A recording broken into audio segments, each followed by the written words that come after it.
My apologies, ladies. A most unpleasant scene. But I thought you should know the truth about that man. Mr. Copperfield, I believe you did it for her. To save her. I hope she is saved, Ma'am.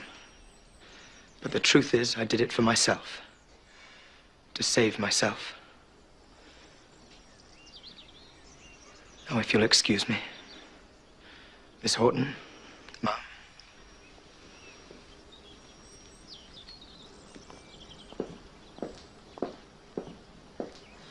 Such a very distinguished man.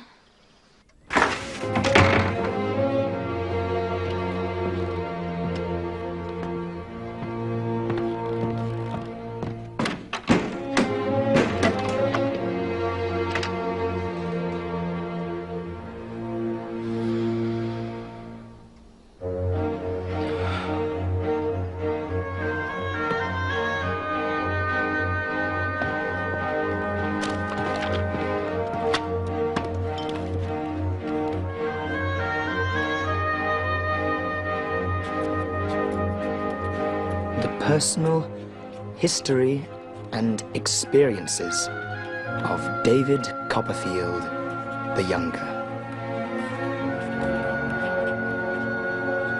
Whether I shall turn out to be the hero of my own life, or whether that station will be held by anybody else, these pages must show. To begin my life with the beginning of my life, I here record that I was born at Blunderston in Suffolk. I was a posthumous child. My father's eyes had closed upon the light of this world 6 months when mine opened on it. An aunt of my father's, and consequently a great aunt of mine, Miss Betsy Trotwood, was the principal magnate of our family. My father had once been a favourite of hers, I believe, but she was mortally affronted when he married my mother without first presenting her for inspection and approval.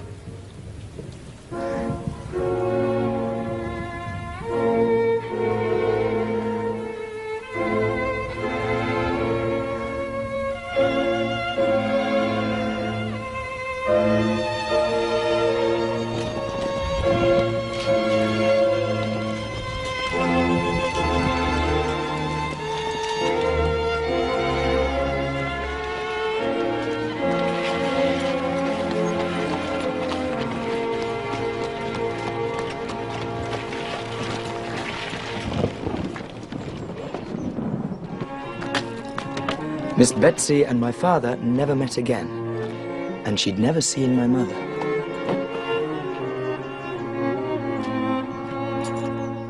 The rookery. Indeed. Where are the rooks? I see no such bird. Ha!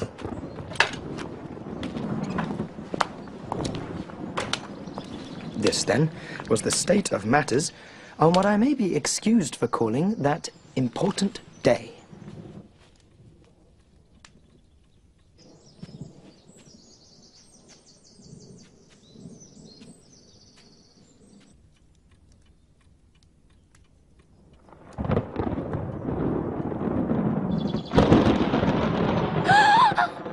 Open the front door!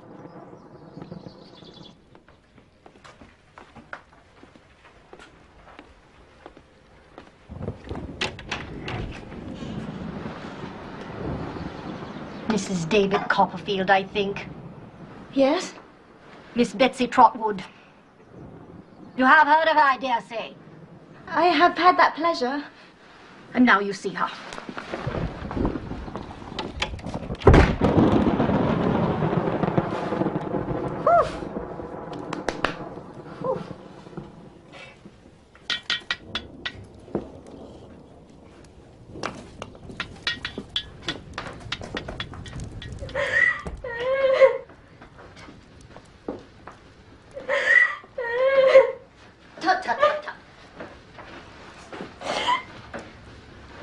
Don't do that. Stop it.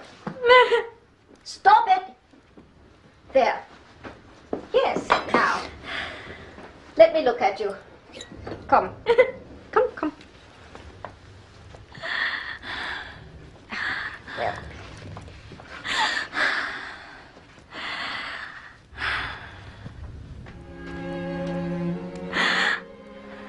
bless my heart.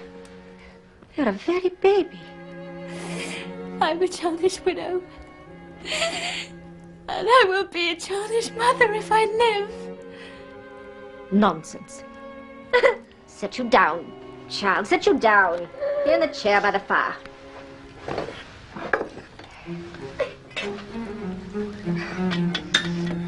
The rookery, indeed. Where are the rooks? The what, Mom? Rooks, large black birds of the crow family. There are none here now. In the name of heaven, why the rookery? You mean the house? Well, of course I mean the house. What do you mean?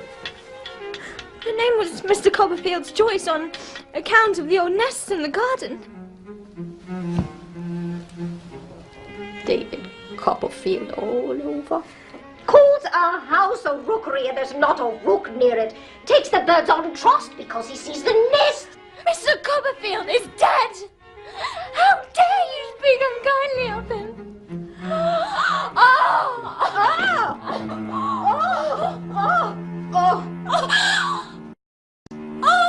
Goodness! I'm all in a tremble. I'm sure I shall die. Nonsense! What you need is tea.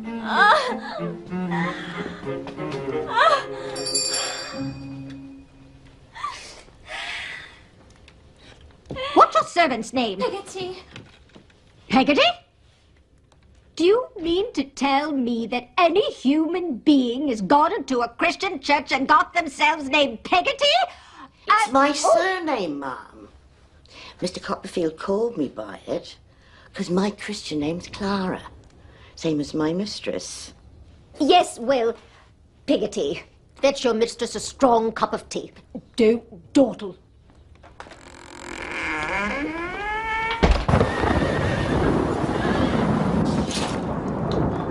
I have no doubt the child shall be a girl. Perhaps a boy. Don't contradict. I have a strong presentiment the child must be a girl. And I shall be her godmother. You will call her Betsy Trotwood Copperfield. Now, on to money matters. Has David left you properly provided for?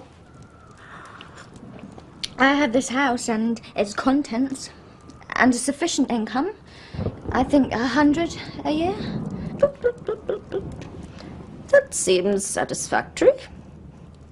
Now to my goddaughter's education.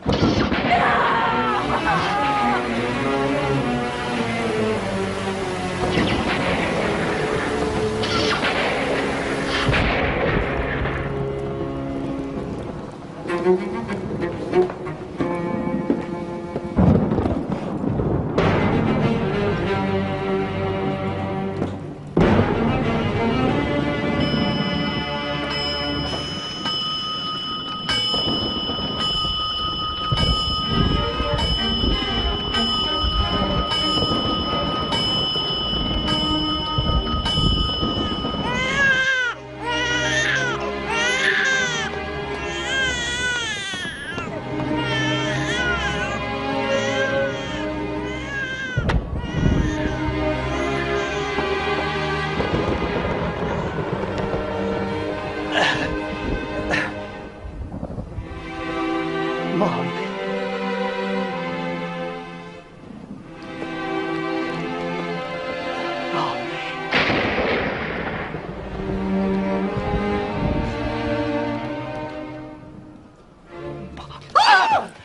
Doctor. Yes. Well?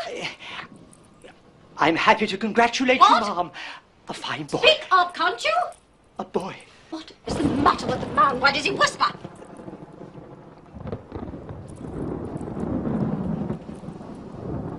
Oh. A boy. What? A boy! Impossible! I to show you, Mom. I won't dare you!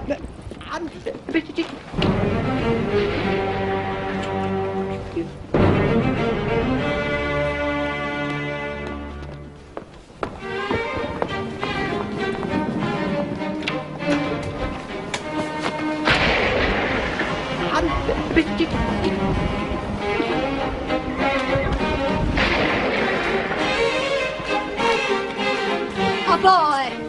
Ha! Here we are. Oh, it's beautiful.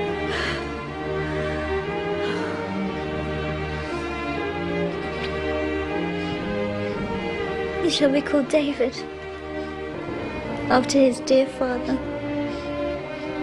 David Copperfield.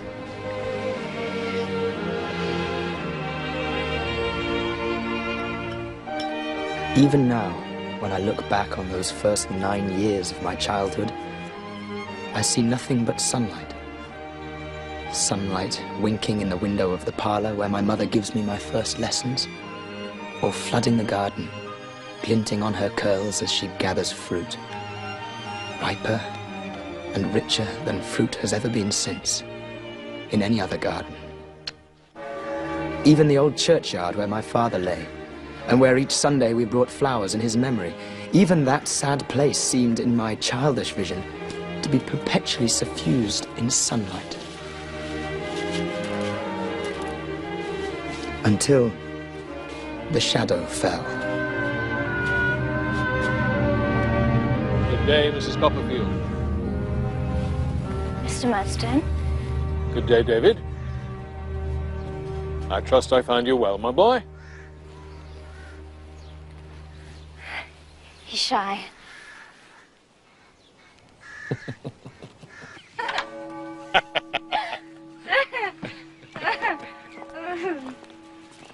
She sang like an angel. Really? Yes. So this is it. So, goodbye, Mrs. Copperfield. Mr. Murdstone? Goodbye, Davy. Come, my boy. Let's be friends, hmm? Davy?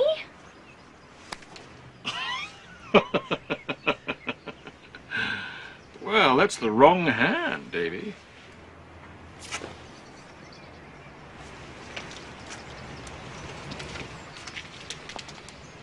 There's a brave little fellow, hmm?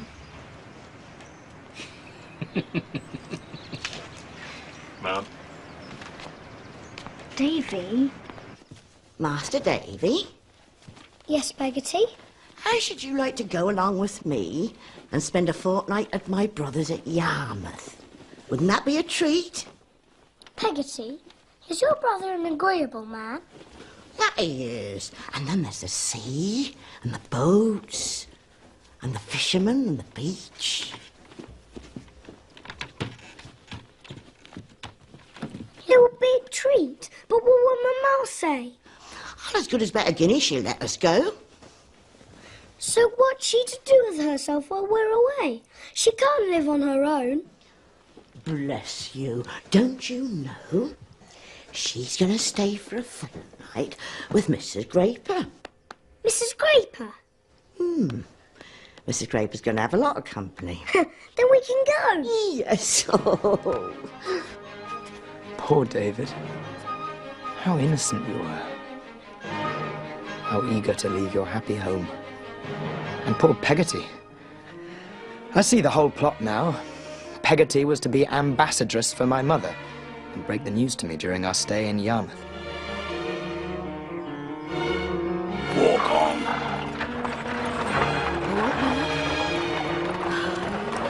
Davy! Davy, goodbye! Goodbye, Davy! Take care.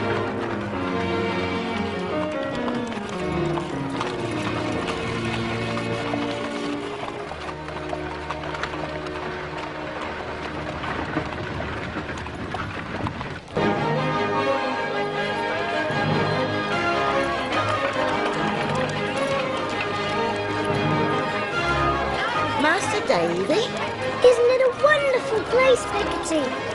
'tis the finest along this coast, that's well known. Master Davy, Yes, Peggotty. look, there's Han! Stop, Mr. Barkis! There's my nephew, Han! Han! Yoo-hoo! Hey, there's my Aunt Clara!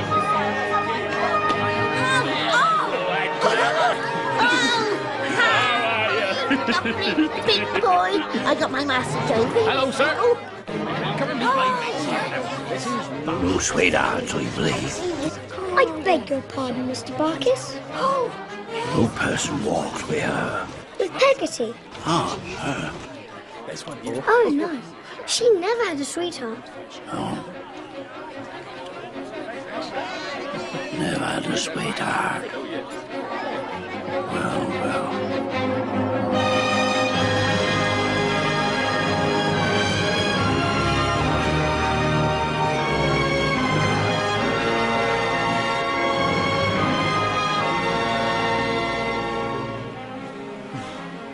Yard's our house, Master Davy. That's a boat, ain't it? You run on and look closer. If it had been Aladdin's palace, I could not have been more charmed with the romantic idea of living in it. The true wonder of it was that it was a real boat that must have been upon the oceans hundreds, thousands of times. Mr. Copperfield. Copperfield. I'm Donald Peggotty. Glad to see you, sir. You'll find us rough, sir, but you'll find us ready.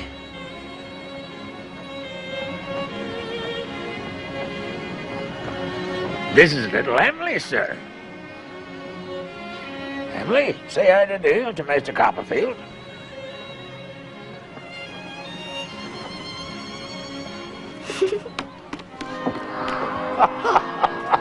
Well, sister. How are you, lads? All right, my love. Oh. Come on, Davy. Mr. Peggotty, Sir. did you give your son the name of Ham because you live in the Noah's Ark? No, sir.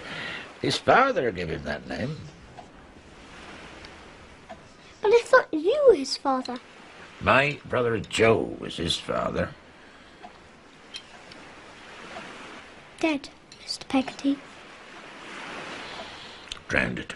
But little Emily, she's your daughter, isn't she? No, sir. My brother-in-law Tom was her father. Not dead, Mr. Peggotty. Drowned it. Have you any children then? No, sir. I'm a bachelor. A bachelor? Then who's this? And you was in bed, Master Davy.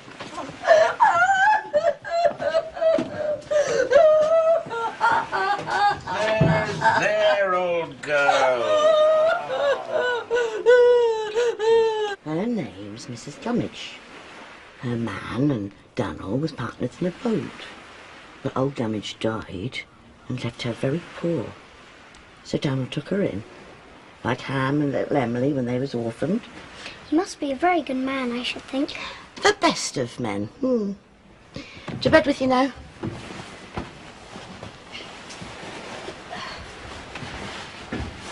Good night. Night. Davy? Yes, Peggotty?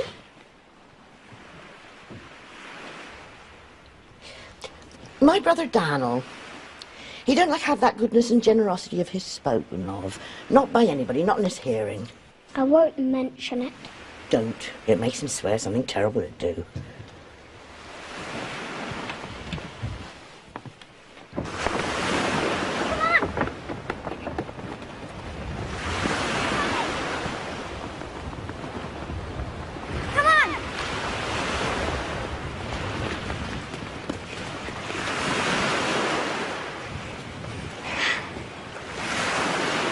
Sometimes, at night, when there's a storm blowing, I wake and I think I hear Uncle Daniel and Ham crying out for help. Does it make you remember your father? I never knowed him.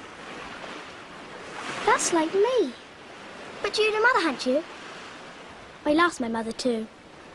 Besides, your father was a gentleman and mine a fisherman, like Uncle Daniel. Peggotty said I should never mention what a good man he is. Good! If I was ever to be a lady, I'd give him a sky blue coat with diamond buttons, a red velvet waistcoat, a cocked hat, a gold watch and a box of money. Would you like to be a lady, Emily? Yes, very much. Emily, wait!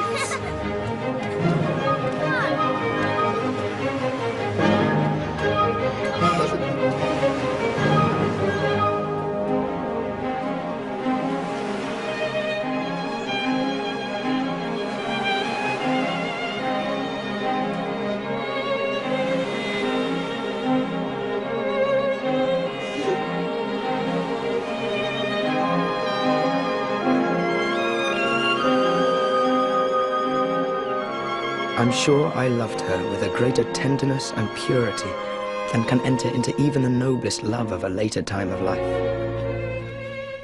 The days sported by us as if time himself had not grown up yet, but was a child too, and always at play. Dear Peggotty, I suppose it was because she saw us so happy and would not spoil it, that she never did carry out the commission my mother had entrusted to her. It was only when we were approaching the very gate of the house that at last she told me. Mr. Barkis, sound your horn. Please, sound your horn, then she'll come to the gates.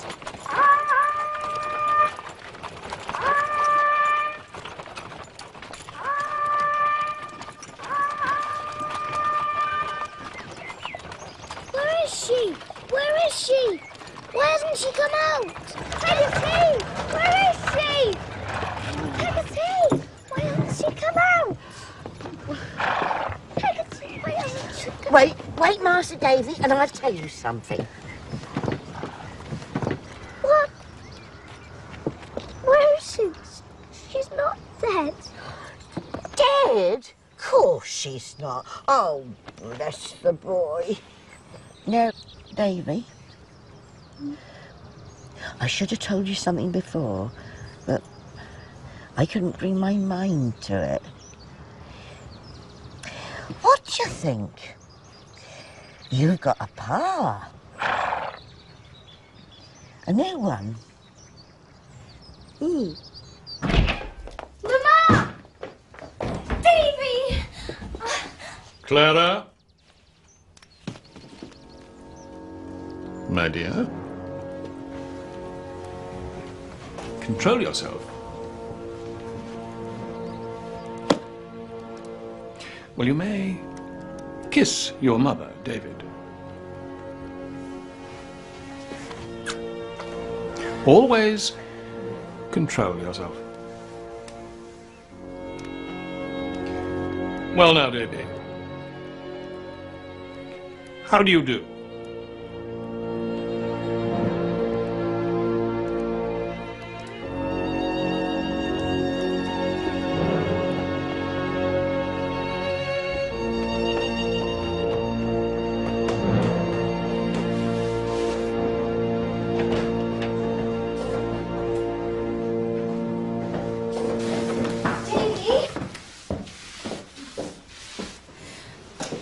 Murdstone's sister is to live with us, Davy. She's to have this room, while you're to have a new room. But why? Come with me.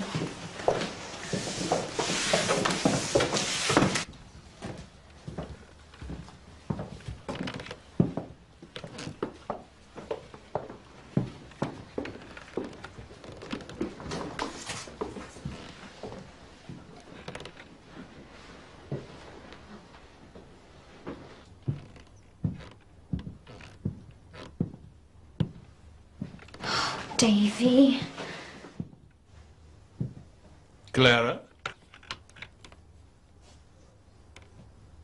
What is this? Clara, my love, have you forgotten?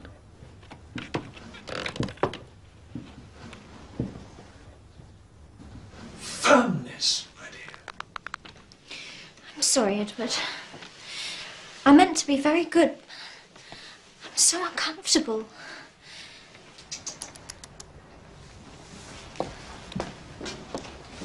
Go you below, my dear. David and I will be down in a moment.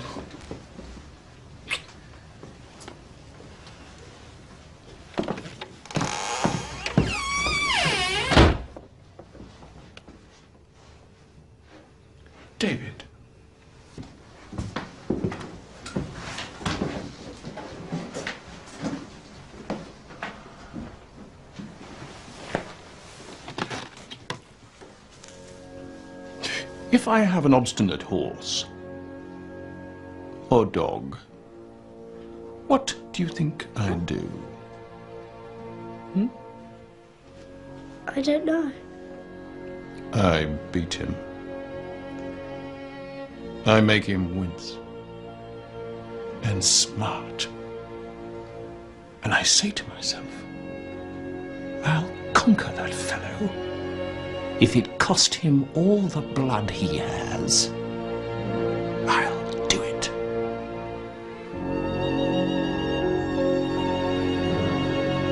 A few days later, she came. Miss Jane Murdstone. Whoa, whoa. Steady. Easy. I remember when she paid the coachman, she took her money out of a hard steel purse. She kept the purse in a very jail of a bag, which hung upon her arm by heavy chains and shut up like a bite. I'd never seen before, nor have I ever seen since, such a metallic lady as Jane Murdstone. Dear Jane, welcome.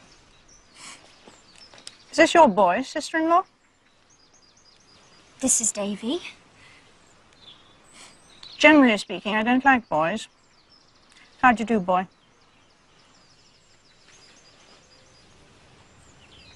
Fine, thank you, Mom. And I hope you are the same. Lacks manner. Brother.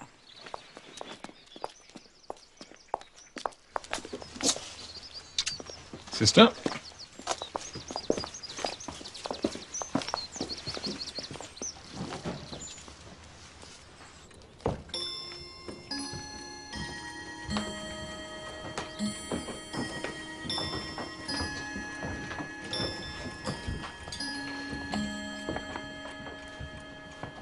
Now, Clara, my dear, I'm come here to relieve you of all the trouble I can. You're much too pretty and thoughtless to have any duties imposed upon you that can be undertaken by me. Give me your keys, my dear.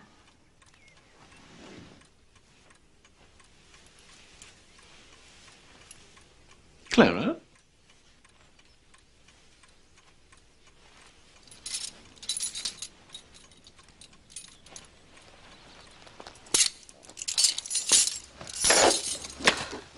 It's very hard that in my own house... In my own house? Clara! Our own house, I mean. It's very hard that I may not have a word to say about domestic matters. I'm sure I managed very well before we were married. Edward, let there be an end of it. I go tomorrow. Jane Murdstone, sit down and be silent. I'm sure I don't want anybody to go. I don't ask much, only to be consulted sometimes. Edward, Jane Murdstone, will you be silent? Clara, you astound me. When Jane Murdstone is kind enough to assume, for my sake, something like the condition of a housekeeper's. And when she meets with a base return. No, don't say that, my love. This is not a fit scene for the boy. David, go to bed. But, sir... To bed, I say!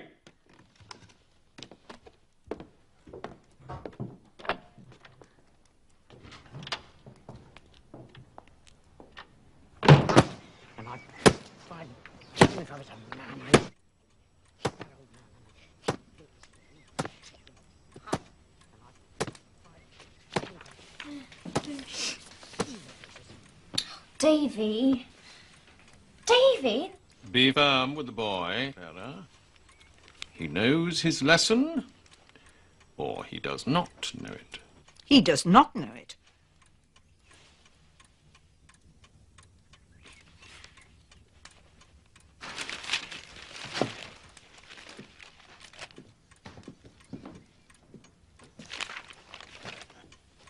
Jane Murdstone is right. He does not know it. More firmness is required here, I think. Much more. Edward, please, no!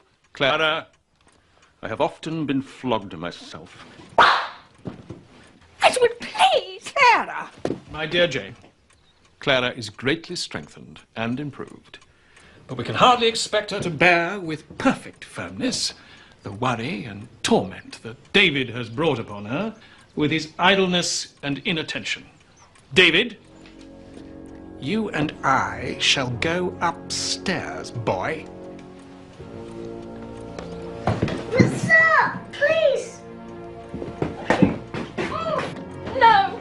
Edward, no! Clara, are you a perfect fool? Mr. Murdstone, please, leave me alone! Please, sir! No, sir! Please! No, sir! Please, don't keep me! Sir! Please!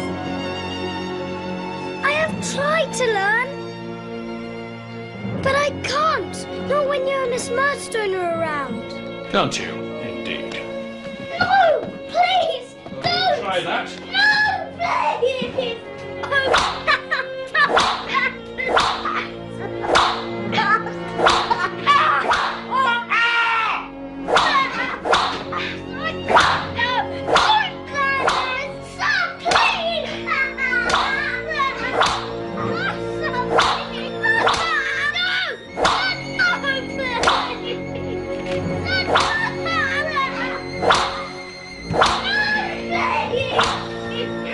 He beat me then, as if he'd have beaten me to death.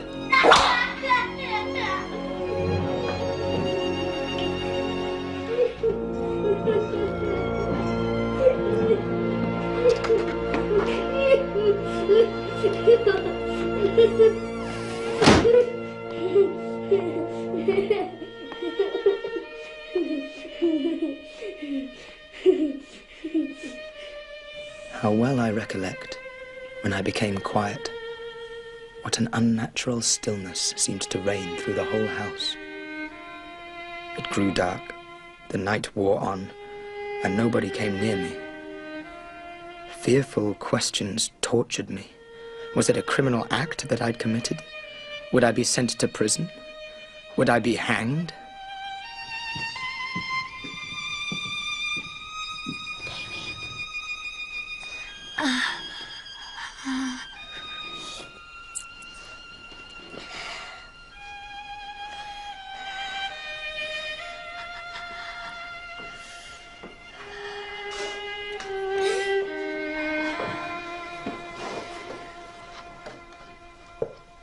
Is that you, Peggotty? Soft as a mouse, or the cat will hear us. Is Mamma very angry with me? No, not very. But what's to be done with me? School, near London.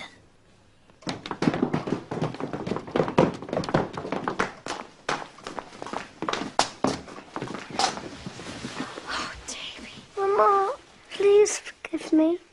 Please. Clara! I do forgive you. Clara! But try to be better. Pray to be better. I do forgive you. Goodbye, my child. David! Oh, Davy. That's enough. Oh. Now that's enough. It's enough, I say. No.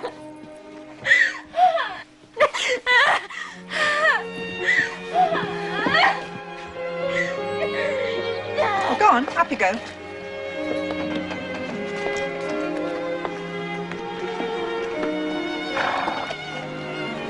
I hope you'll repent, or you'll come to a bad end. Drive on.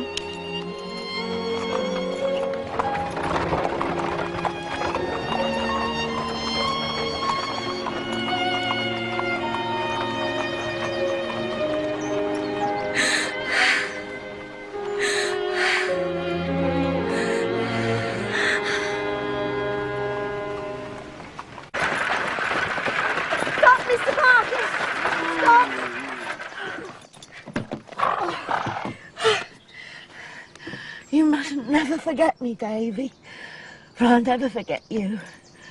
And I'll take as much care of your ma as I ever took of you, and I will never leave her.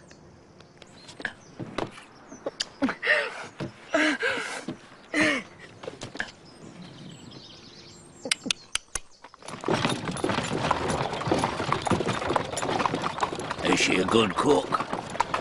Peggotty, do you mean? Aye, her. Would you like a pie, Mr. Barkis? Oh, maybe I will.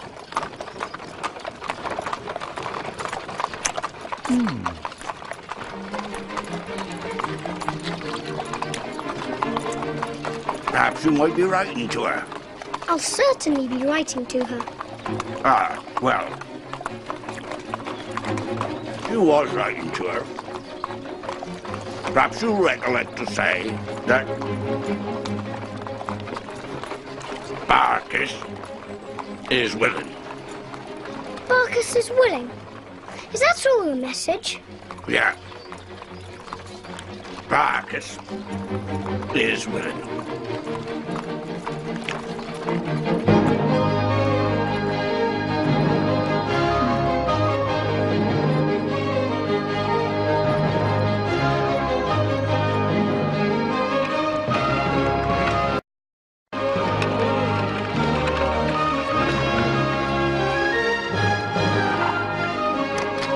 Right, out!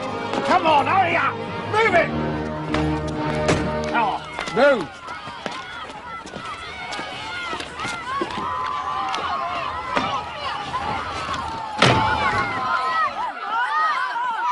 Is this the new boy, Mr. Tongueye?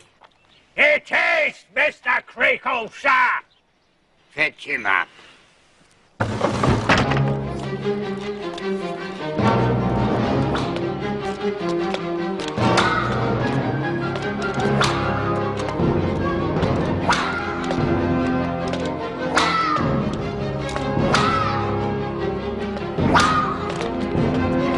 Hey there. You? Tommy Traddles. Good luck. Come on. In you go.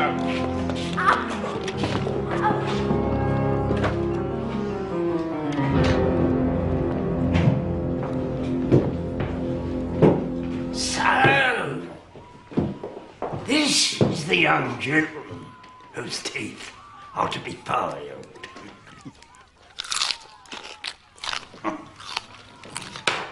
Come here. Lively now.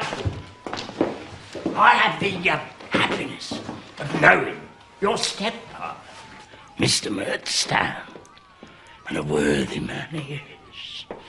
A man of strong character.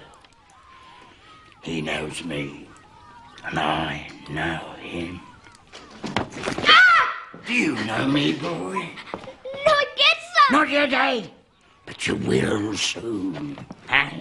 You will soon, eh? I tell you what I am. I'm a Tartar. Ah! A Tartar. I'm a determined character, that's what I am. When I say I do a thing, I do it. Do it. Will I not do it, Mrs. Creakle? You will, Mr. Creakle. Beware of him. He bites. Mr. Tongueye, please oblige.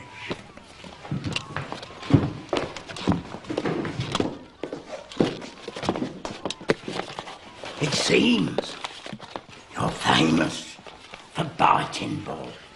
Well, I'm famous for biting. Ah! Terrible! What about this for a tooth? Is it not sharp? Will it bite, eh?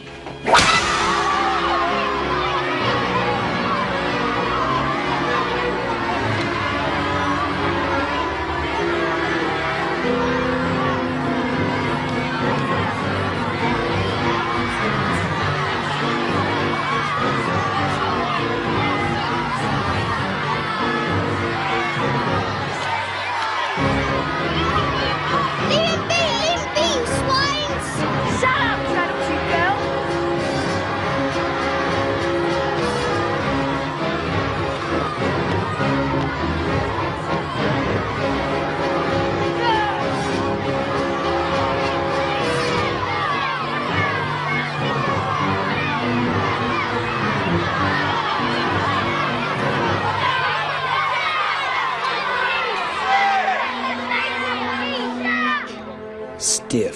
was the name of my saviour, James Steerforth.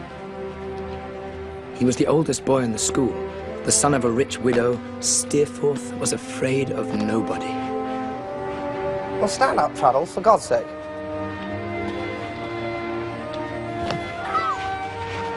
You. Up you get, young'un. What's this? What is this? I call it a rotten shame, don't you, boys? Yes!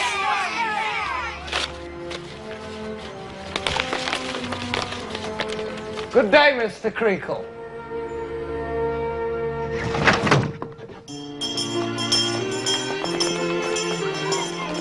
Tuck yourself in.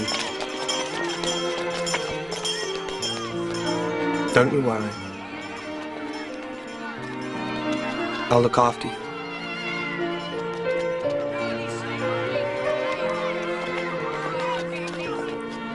From that moment, I was bound to him by an unbreakable bond of loyalty and gratitude. He did make life in that brutal place at least tolerable. He loved a story, but was far too idle, he said, to read himself, so I read to him. Then came a morning when I was summoned to Mr. Creakle in the parlour. Master Copperfield? Yes, sir? You wanted in Mr. Creakle's parlour. Come on, hurry up.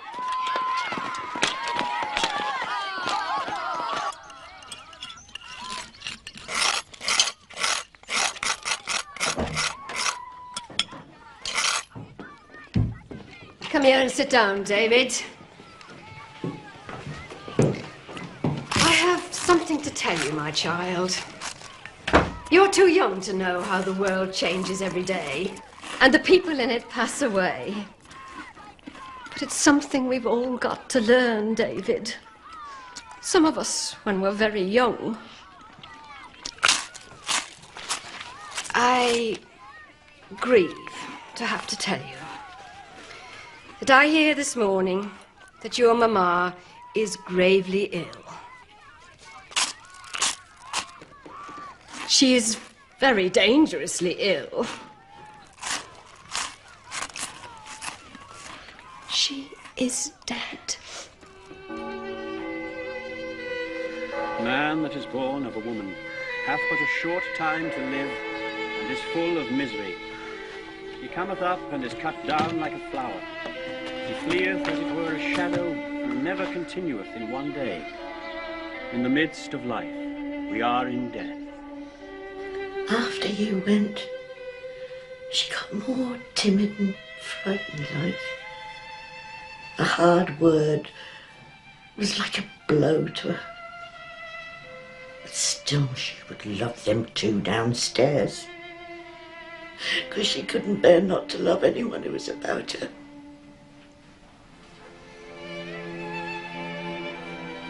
At last, she says to me, "Peggotty, my dear, lay your good arm underneath my neck and turn me to you, for your face is going far off."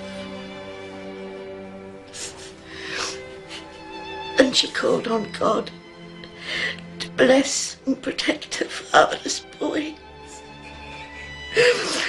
And then she died.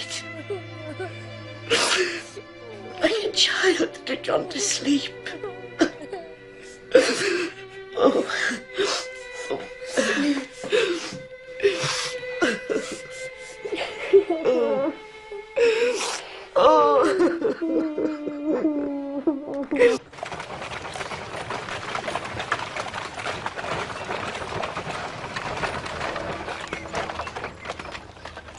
I hope that you and Mr. Barkis will be very happy together, Peggotty. Bless the boy. They do say he's a bit tight with money. So, take this now, Davy, before I'm Mrs. Barkis. A whole sovereign? Shh. I can't. You take it and guard it well till the day You need it. I'm Master Davy.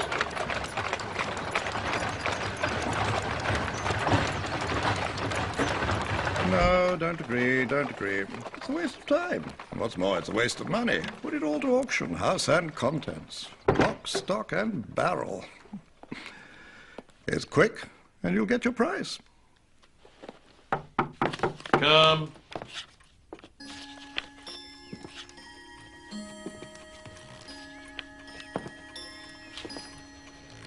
Ah.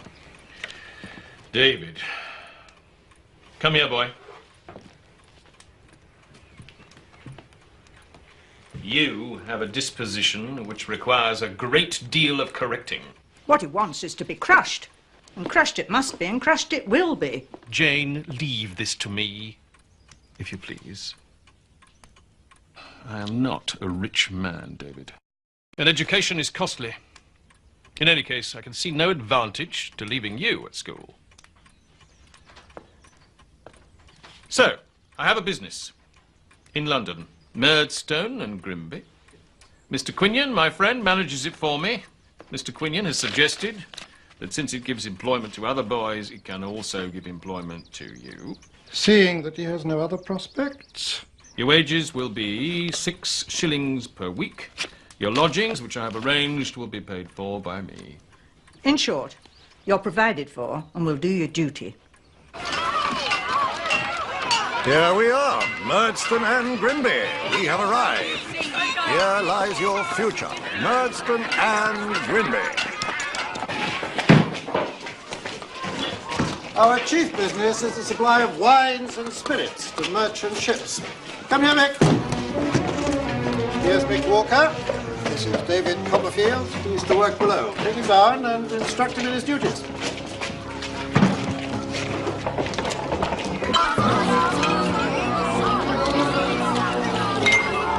Confidentiously, not to be repeated to Mr. Q. I'm off, I am.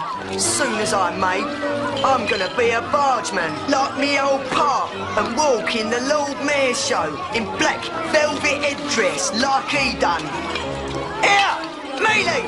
What? This here's Mealy Potatoes. He do have a name, but we all calls him Mealy Potatoes, 'cause he looks like an half-boiled spud. Do he have a name then? Copper something. Field. Copperfield. David Copperfield. Show him what he has to do. Whoa, good luck, cocky. David Copperfield, Esquire, at your service, me lords, ladies, and gentlemen. Show us your hands. Show us your hands.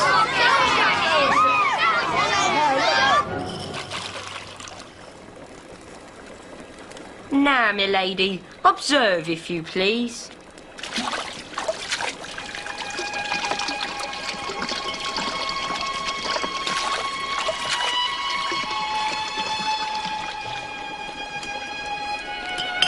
Now, you try, my lady.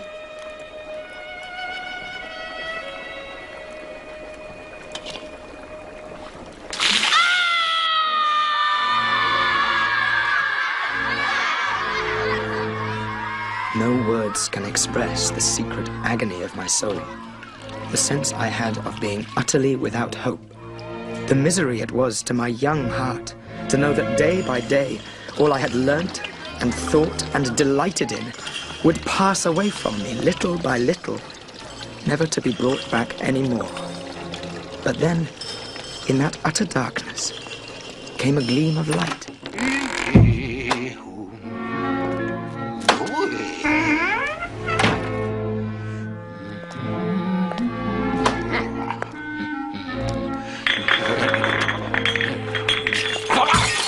It came in the form of a stoutish, middle-aged person with no more hair upon his head than there is upon an egg. This is Mr. Micawber.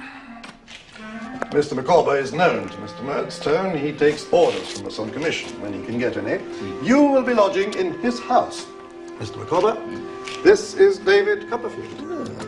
Honored, Master Copperfield. Under the impression that your peregrinations in this metropolis have not as yet been extensive, and that you might have some difficulty in penetrating the arcana of the modern Babylon. In short, that you might lose yourself. I am here to accompany you to my humble abode. Thank you, sir. Mila! Coming, sir. Take Copperfield's box for him. Yes, sir.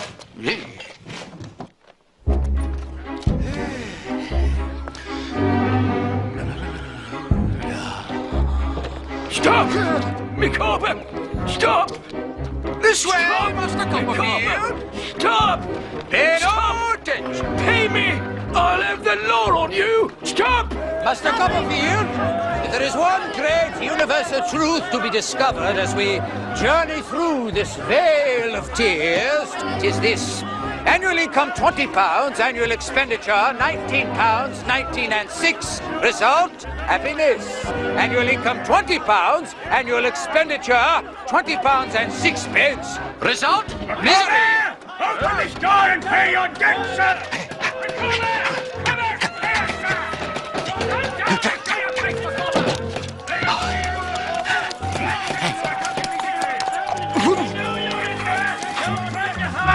We have no intention of leaving, Micawber! Circumstances have rendered it imperative to enter the humble abode. We will not say surreptitiously, but discreetly and circuitously. In short, by the back door. Go! Mr. Micawber, hurry! I have a bill to pay!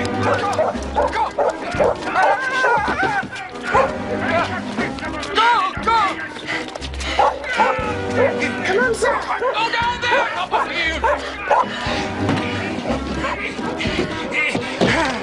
Here, will you do the honors, Master Copperfield?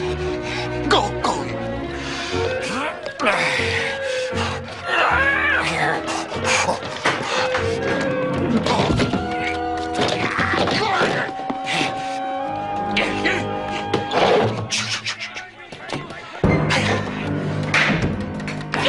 Mr. Micawber? Is I?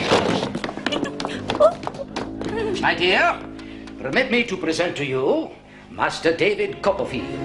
Master Copperfield. Master Copperfield, may I make known to you the partner of my life, my strong right hand, my helpmate, in short, Mrs. Micawber. How do you do, ma'am? Micawber! Upstairs. Upstairs. Leaving, Micawber, until you settle your debt, sir! We'll have it! Mr. Micawber's difficulties are almost overwhelming at present. Whether it is possible to bring him through them, I cannot say. If Mr. Micawber's creditors will not give him time, then they must take the consequences. And the sooner they bring it to an issue, the better.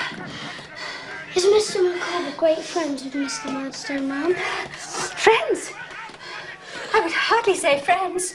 A mere commercial acquaintance. Blood cannot be obtained from a stone, and neither can anything on account be obtained at present from Mr. Micawber. Oh.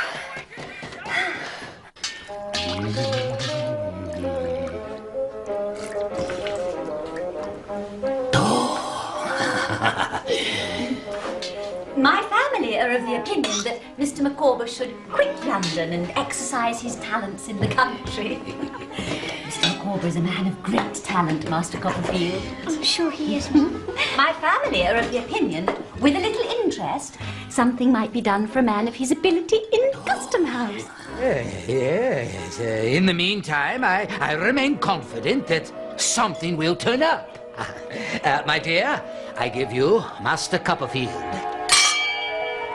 You're welcome under our roof, sir.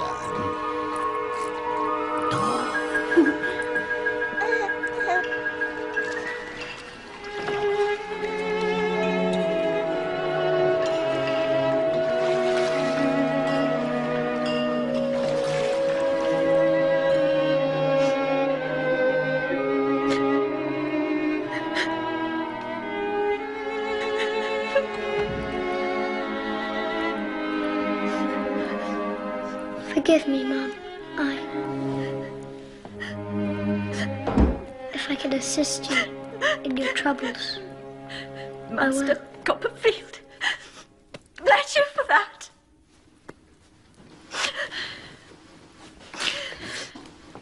I cannot treat you as a stranger, and therefore do not hesitate to say that Mr.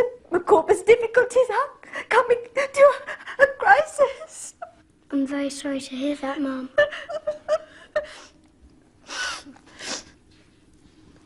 With the exception of the heel of a Dutch cheese, which is not adapted to the wants of the young family, there is nothing to eat in the house. Mr. Micawber has taken the children to the pie shop in the hope of obtaining a little more credit. Take this, Mum. Please. Oh. Please. As a loan, Mum. No, I couldn't think of it. But you could render me another kind of service. Anything, Mum.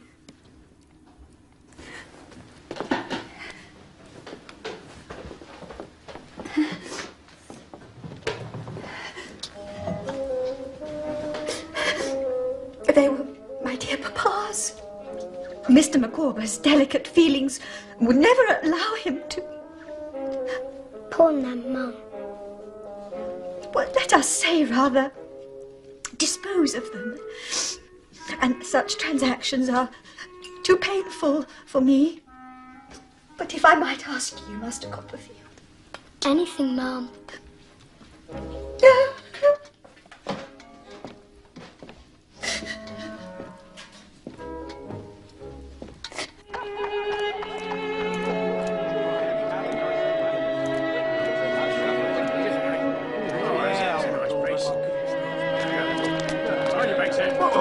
It's my house. I live there.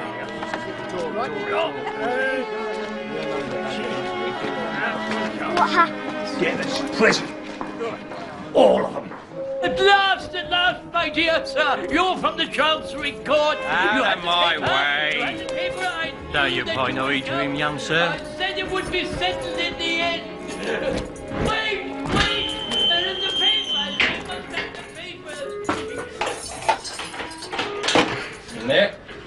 Copperfield. Oh, Copperfield. The blossom is blighted. The leaf is withered. God of day goes down upon the dreary scene, and, in short, I am forever flawed. I never will desert you, Mr. Micawber. Emma, my angel. He is the father of my children. He is the husband of my affections. And I never will desert Mr. Micawber. Don't cry, Mum.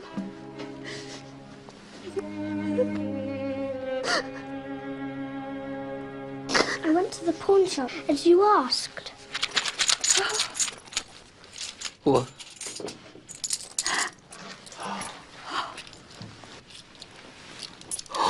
Copperfield, you are a Trojan. And the rent is paid on Windsor Terrace until the end of the month. You have a legal right to occupy your room, Master Copperfield. Let no man prevent it. You'll send out to the pie shop for some dinner. A few cutlets, I think, and a mutton pudding for the children, and a pint of brandy punch. Huh? Yes, sir.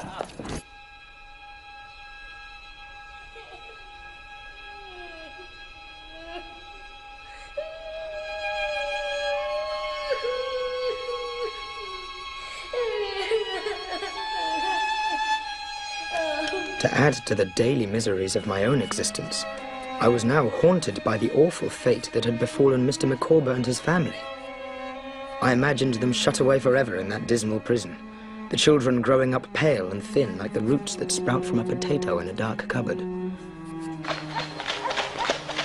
Picture then my astonishment and joy when upon leaving the warehouse one night, I beheld Mr. Micawber himself.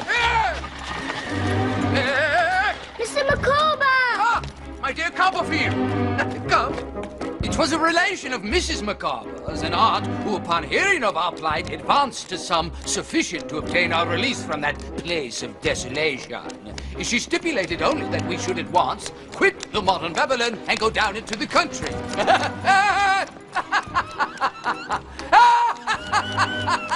All aboard! Thanks to my aunt, we are safe for the moment. But we could not quit the metropolis without taking our leave of you, Master Copperfield. Your conduct has always been most delicate and obliging. You have never been a lodger. You've been a friend. All aboard!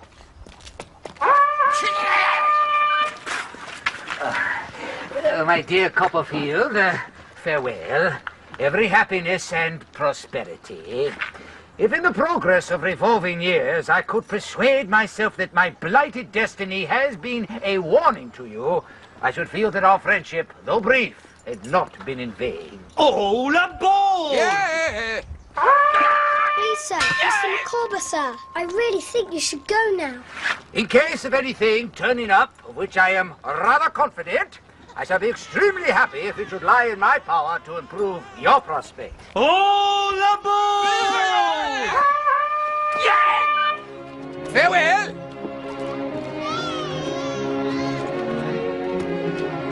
Goodbye! Goodbye!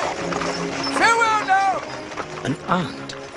It was Mr. Micawber's mention of an aunt that recalled to my mind that legendary figure of my own family, Miss Betsy Trotwood. An aunt. An aunt. This aunt of yours, you say she lives down the coast? Near Dover. Dover, eh? That's far away. I've got money enough for the journey.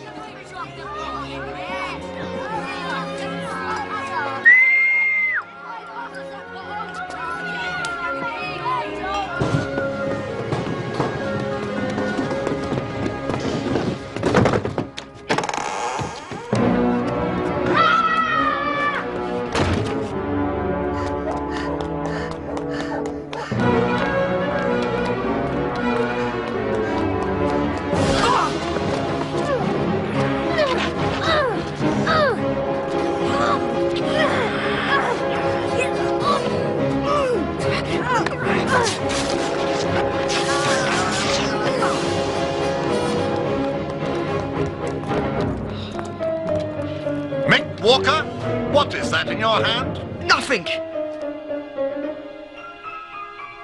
Nothing indeed.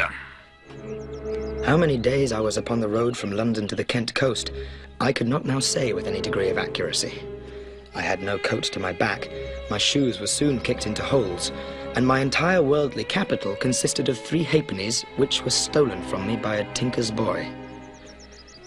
I remember a general sensation of my belly hollow and groaning from hunger, and of the way ahead appearing to stretch into infinity. When at last I reached my aunt's cottage, my state was pitiful indeed. To this hour, I don't know whether my aunt had any lawful rights over the patch of green in front of her cottage, but the one great outrage of her life, demanding to be constantly avenged, was the passage of a donkey over that immaculate spot. Donkeys! Donkeys! Donkeys! Donkeys! Oh, stop with you! My pa'll have the law on you. You see if he won't. Fiddlesticks! Go on! Off! Go on! Off! Go away! Off! Go on! Mom! Mom! Go away! If you please, Mom. Be off! Be off with your no boy's hair! If you please, Aunt. What? I'm David Copperfield from Blunderston in Suffolk, and my mother's told me how you came to see her on the night I was born. It was midnight and there was a storm, and you wanted me to be a girl. Janet, the water?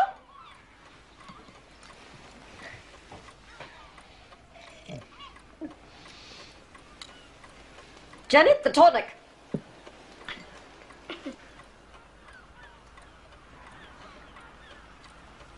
Mr. Dick, here you see young David Copperfield. And the question I put to you is, what should I do with him? What shall you do with him?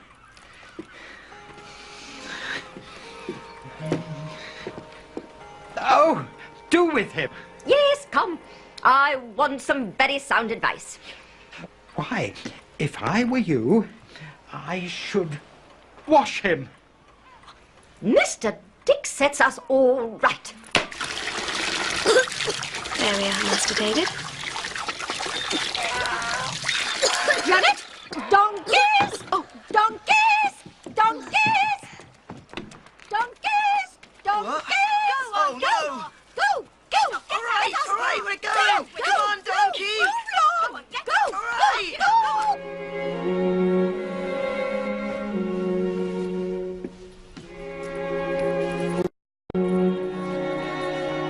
Good night, Aunt. Yes, yes, yes. Good night, good night.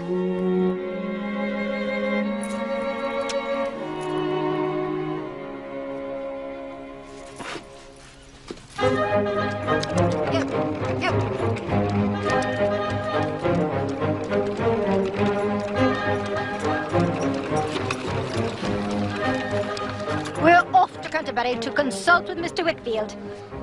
How's this for a kite, Davy?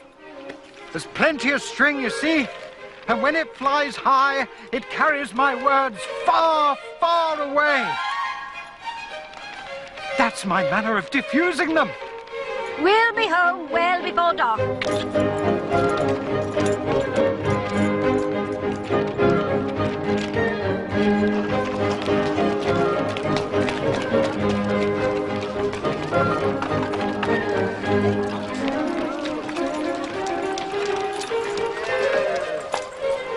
Here we are. We won't be long. Mr. Whitfield is my lawyer. Here you are. There's nothing to be said and nothing to be done about anything until I first put the case to Mr. Whitfield.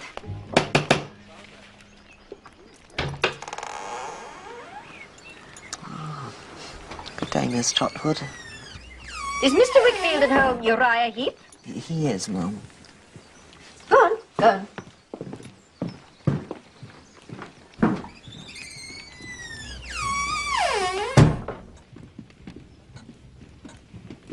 This is my nephew. I should say my great-nephew, David Copperfield. Honoured, I'm sure, Mr. Copperfield. Mr. Whitfield is in his room. Yes. He will stay here. Master Copperfield is welcome to wait in my room, if he should care to. Yes. Well, all right. This way, Master Copperfield.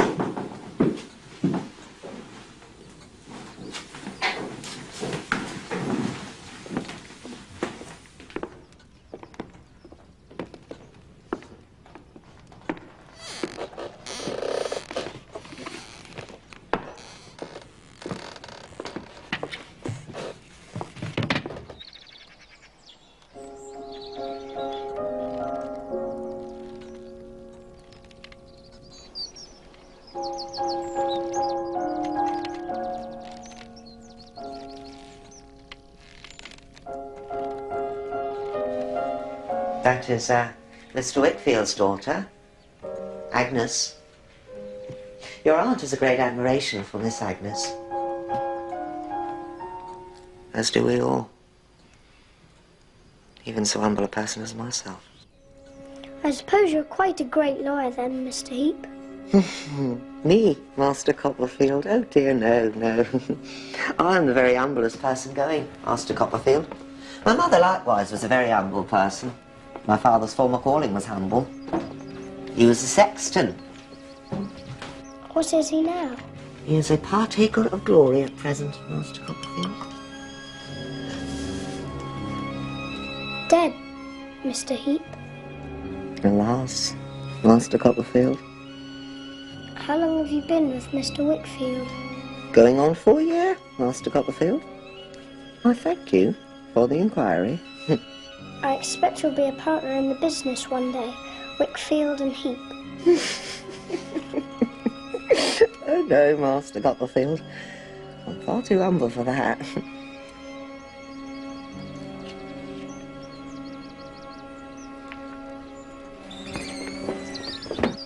Has anything been decided yet, Aunt?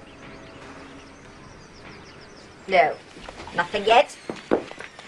But, generally speaking, persons who run away from things are not popular with me.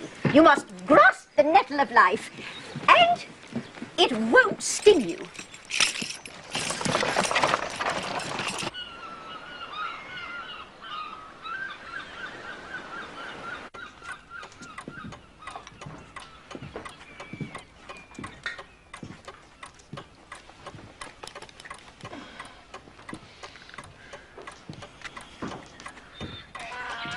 Janet!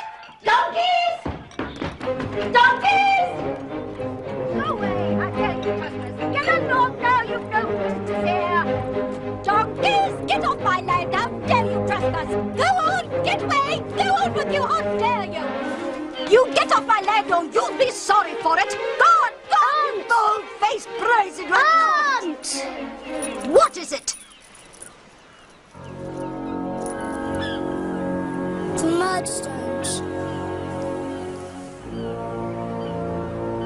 Miss Trotwood, this unhappy boy has a sullen and rebellious spirit, a violent temper, and an untoward and intractable disposition. Of all the boys in the world, I believe this is the worst boy. Strong? But not at all strong for the facts, ma'am. I am come to take him back, ma'am. To take him back unconditionally. To dispose of him as I think proper. And to deal with him as I think right. Really? I must caution you, Miss Trotwood. If you step in between him and me now, you step in forever. What? I will not trifle. Is he ready to go? For if he is not, my door will be closed against him forever. And I take it for granted that yours is open on the same basis. Oh. Good Lord. David? Are you ready to go? Please, Aunt. I beg of you with all my heart, please don't make me go with him. Oh. Mr. Dick, what shall I do with this boy?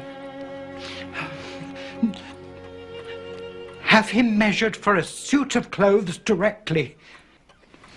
Oh. Mr. Dick, give me your hand. Your common sense is invaluable. Yes, it is. Don't think I don't know what kind of life you must have led that poor, unhappy Mr. Ratted baby, his mother. Smirking and lurking, making eyes at her, I'll be bound, as if you couldn't say boo to a goose. I never heard anything so elegant in my life. Miss Trotwood, if you were a gentleman... Oh, stuff and nonsense. Don't talk to me. What a choice of words. And as for you, madam, let me see you ride a donkey across my green again, and as sure as you have a head on your shoulders, I'll knock your bonnet off and tread on it. I never heard anything like this person in my life.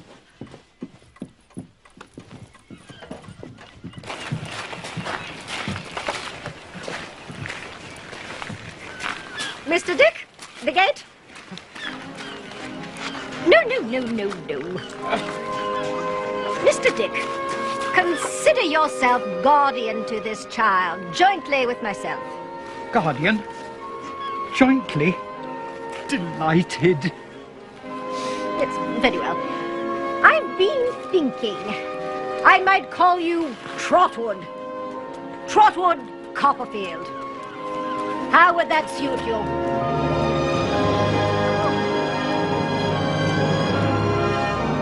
Thus, I began my new life, in a new name, and with everything new about me.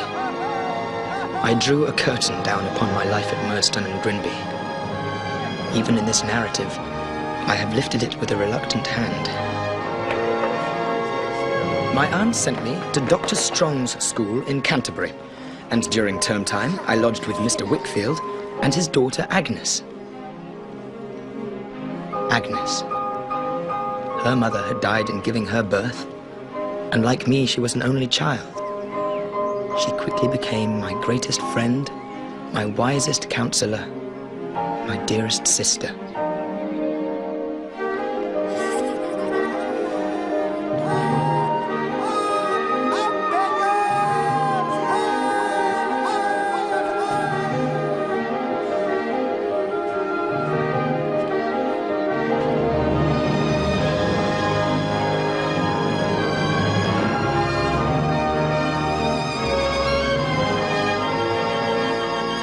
So the years passed. When I was grown to something like man's estate, my aunt decided I should be a lawyer, sent me to London, and purchased articles for me in the firm of Spenlow and Jorkins of Doctors' Commons.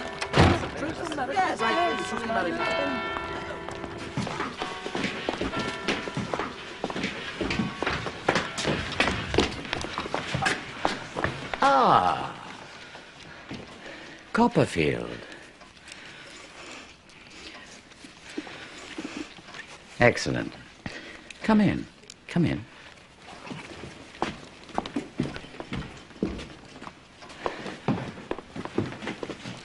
On the desk, if you please, Copperfield.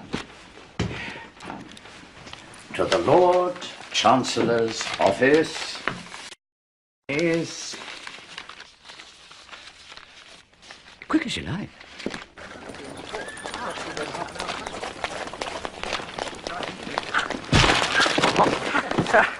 I'm terribly sorry. My dear sir, I do apologise. No, it was my fault, absolutely. I'm terribly sorry. Traddles! Copperfield? David Copperfield? How are you?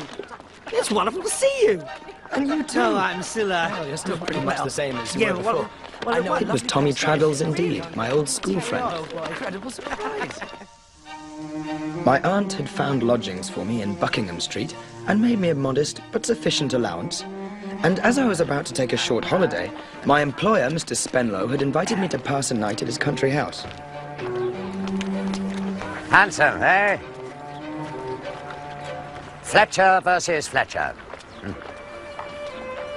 A dispute between two cousins over a boundary.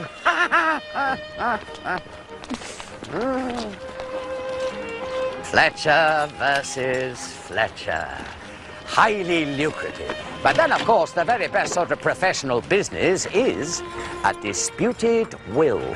Very pretty pickings indeed to be had there in the way of argument and counter-argument and the evidence of interrogatory and counter-interrogatory and so on. And since the costs invariably come out of the estate itself, both sides can go at it in a lively and spirited manner with expense. No consideration at all.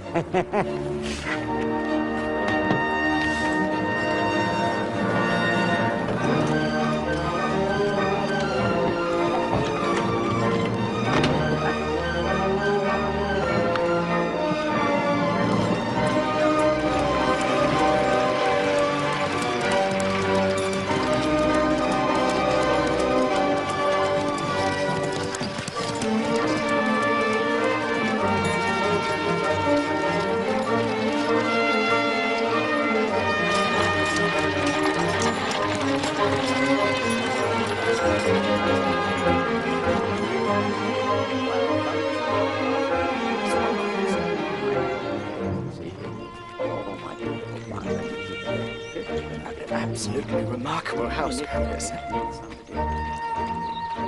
Of course, a privilege.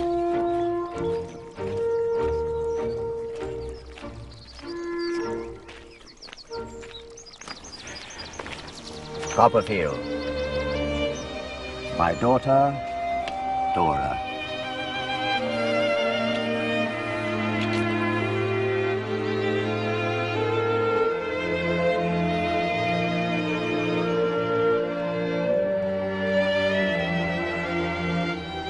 I was swallowed up in an abyss.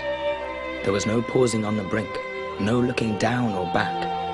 I was gone headlong. I loved Dora Spenlow to distraction. And then... And this is her confidential friend and companion, Miss Murdstone. Alas, Dora has no mother living. I'm already acquainted with Mr. Copperfield. It was in his childish years. Circumstances have separated us since. I should never have known him. How she enchanted me. I was lost in blissful delirium, but not quite lost. There was still that spectre hovering.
What's his name? Excuse me, my dear, but I must take you away to introduce somebody that is lying to me for you.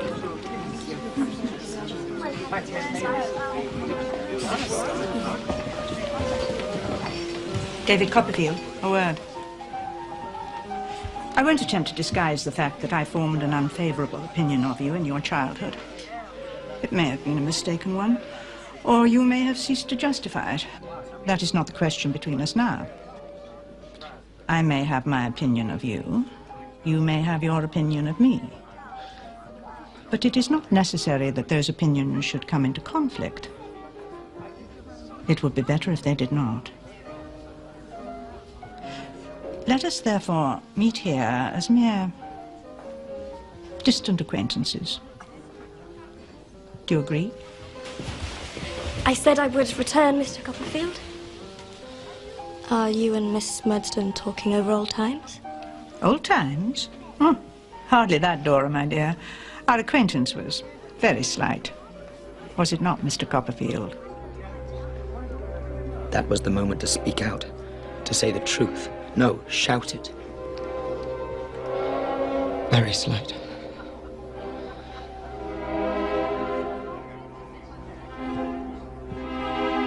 There was triumph in her eyes, and contempt. I can see it now. I can acknowledge the justice of it. I'd taken the easy path, the coward's path. Dear God, what evil was to flow from that fatal weakness?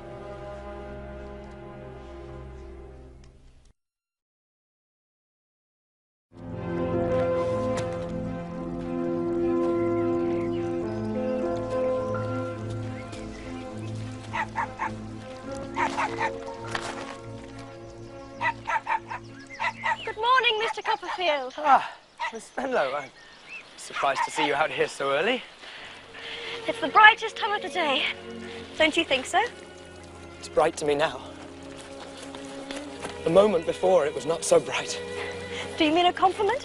Or has the weather changed? I'm not aware of any change in the weather.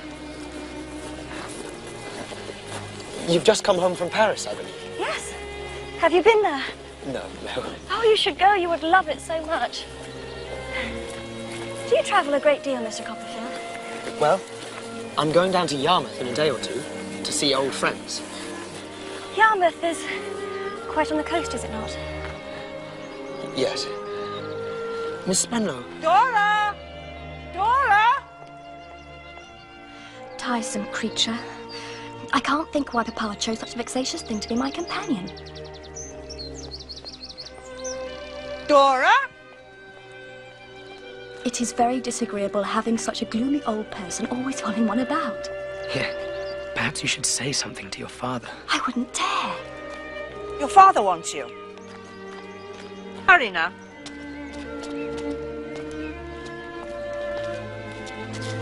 Goodbye, Mr. Copperfield.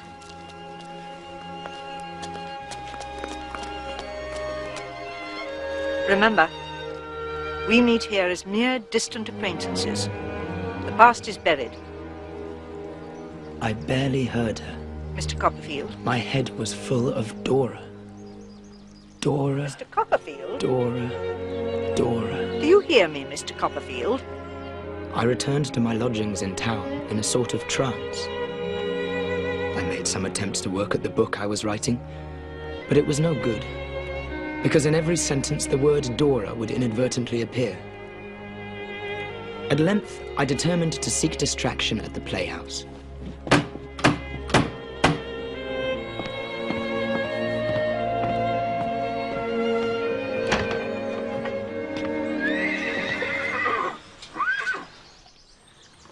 Mr. Murdstone. David. You were going out? I was going to the play. I was going to the play. I shall not detain you. I received a note from my sister this afternoon. The chances of life, it seems, have brought you together again. Yes. My sister has no wish to revive the memory of past differences. I've already agreed as such with Miss Murdstone. You will honor that agreement, I hope, David.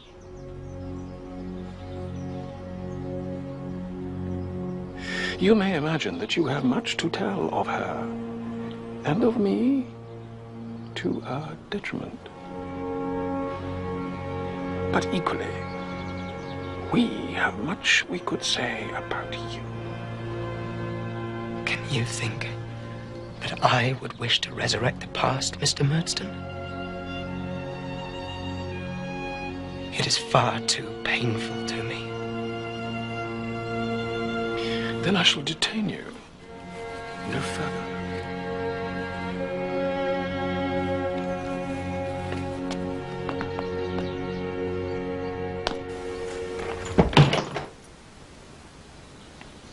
The present Mrs. Murdstone.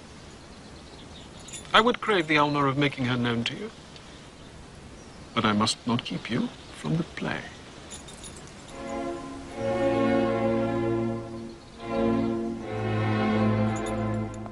That pale, forlorn figure haunts me to this day.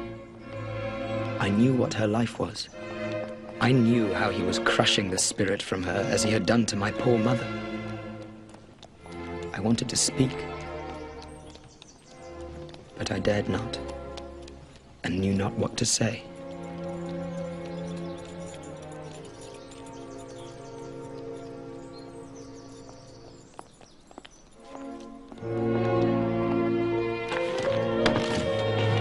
So I went to the play.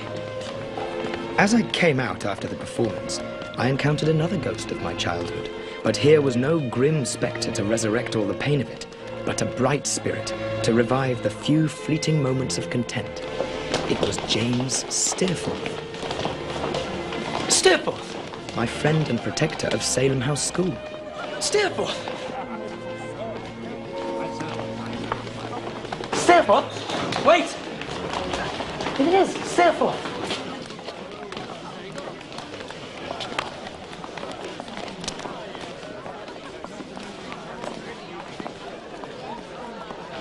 You don't recognize me, I'm afraid. Oh, my God, it's little Copperfield. Well, you're just what you always were now I look at you. You're not changed in the least. My dear Steerforth, I never was so glad. I'm overjoyed to see you again. Well, what the devil are you doing here? I was at the play. What a delightful and magnificent entertainment.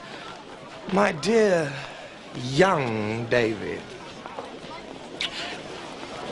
you're a daisy. The daisy at the field of sunrise is not fresher than you are. I thought it was the worst play I ever saw in my life. It was a perfectly miserable business.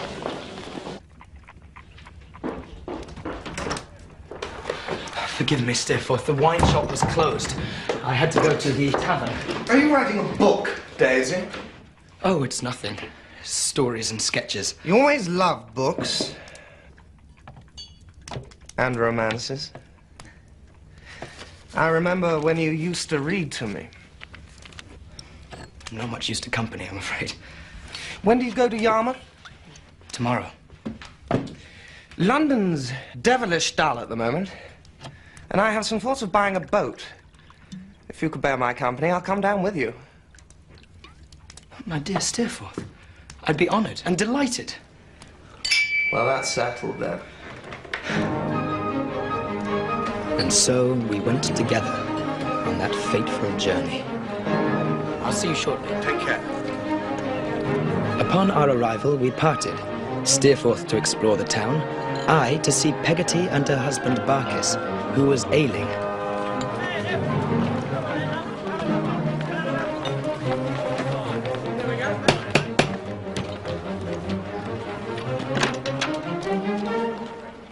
Davy!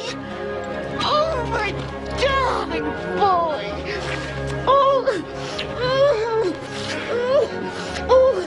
Oh, let me look at you.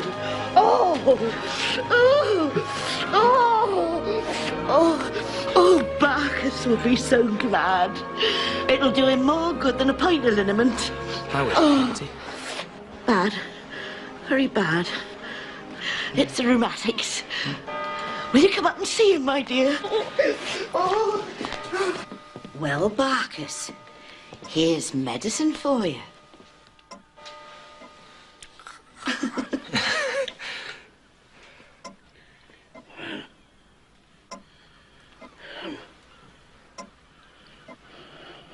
Master David?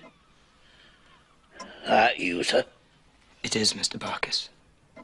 Oh. You will forgive me for not shaking hands, sir.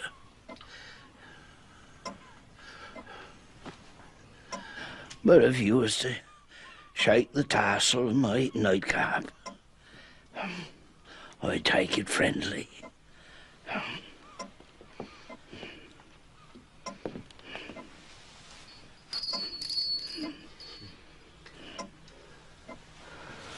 I'm sorry to see you like this, Mr. Barkis. Well, I'd be sorry for myself, sir. If it weren't for a certain lady.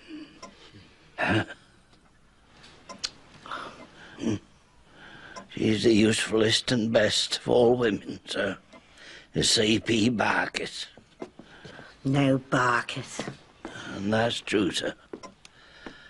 That's as true as turnips is.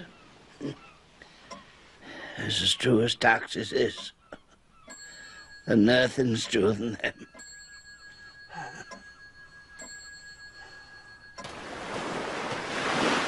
A wild place, is it not, Steerforth? The sea roars as if it were hungry for us. There it is.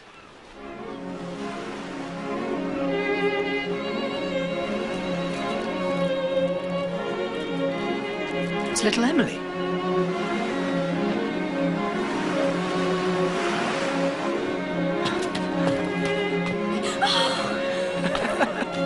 How are you?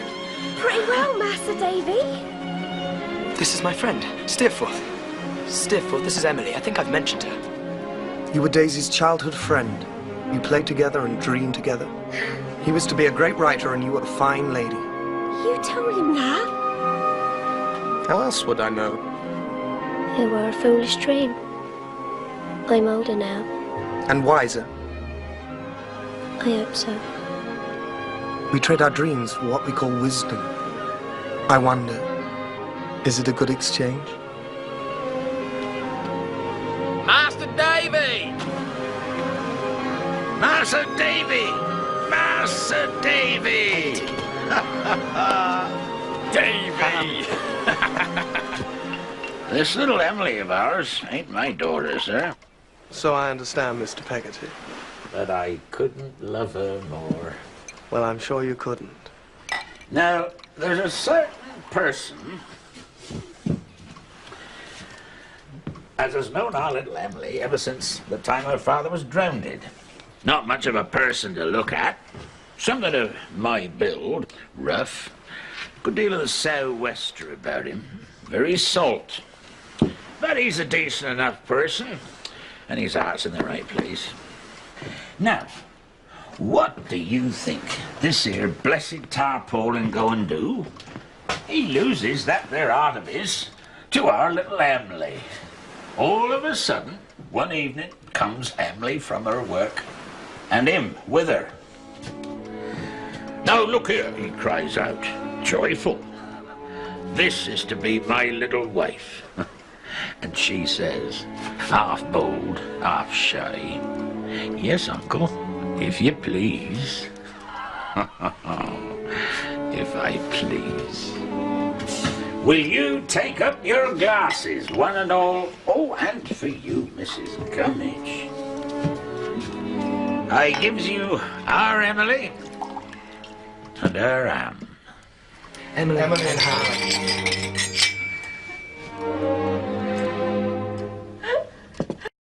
Most engaging little beauty, Emily. He's a rather chuckle-headed fellow for her, though, isn't he? Hmm? Still, it's a quaint place.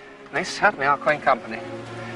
And it's quite a new sensation to mix with. The next day, I took the coach to Blunderston, to the graveyard where my father and mother lay side by side.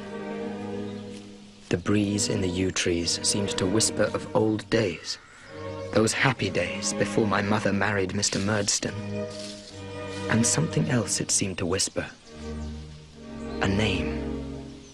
The name Dora Spenlow. I got back to Yarmouth earlier than expected, my head still full of that name, which to my fevered fancy sounded like a spell. Anyway, it's been a delight. I'll see you soon. Daisy! You're back!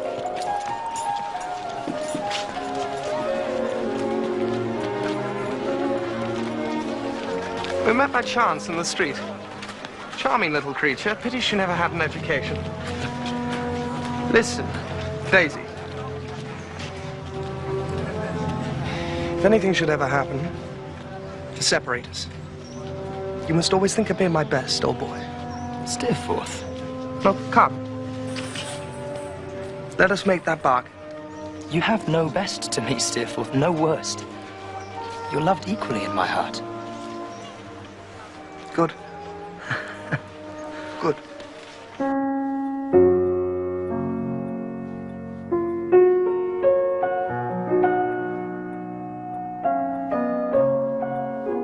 Do you like music, Mr. Copperfield? It's very beautiful. Miss Spenlow. I like this piece very much, but it makes me so sad. Dora. My dearest, dearest Dora. I love you. I've loved you every minute of every day and every night since I first saw you, Dora. I'll die without you. Don't kill me. Say you love me too. Say you'll be mine. I can't marry without Papa's consent. Dora, you mean? Dora, my beloved. Let's go now and ask him. No, that's too soon. Once you're established in the law. But that could take years. And I'm dying of love for you. We must be careful. Papa would get cross. I know he would.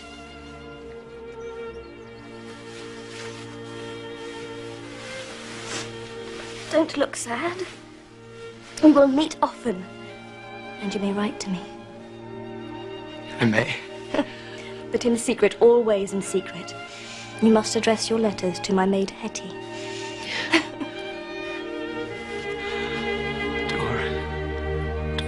Dora, my angel.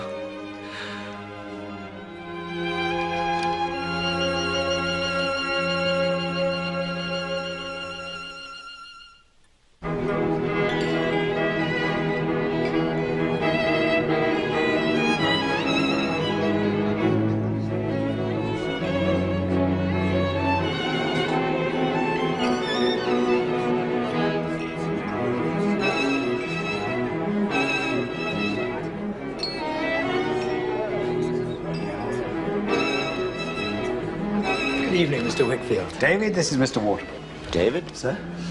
I saw your aunt last week. She was well. She's always well. I won't keep you from Agnes. She's just over there. Thank you, sir. They've always been like brother and sister. Oh,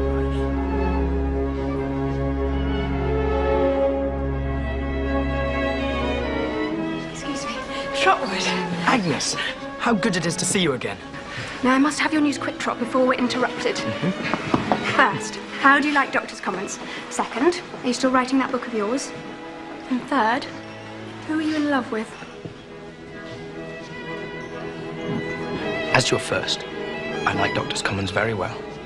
As to your second, I fear my book will never be finished.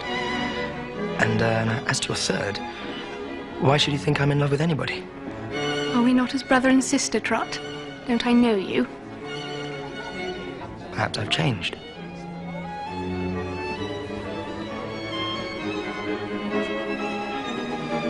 Why, Trotwood, I do believe you are in love. But certainly you may not give yourself over to it till you have finished your book. Why do you say you never will? It's a hopeless jumble of stories and sketches. Is there not some common theme?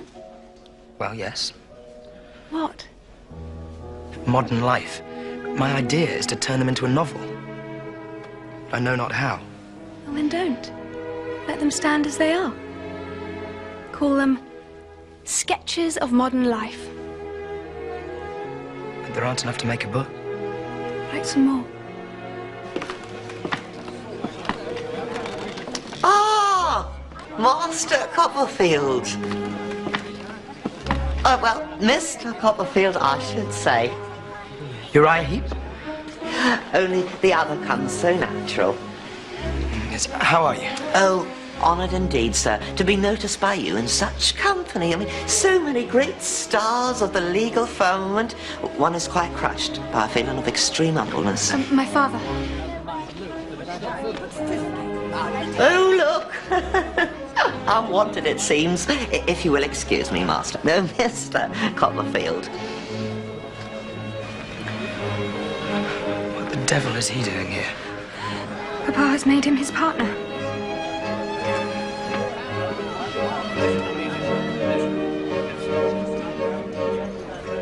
It's true. But how? Why? He's mastered my poor father's weaknesses, fostered them, taken advantage of them until...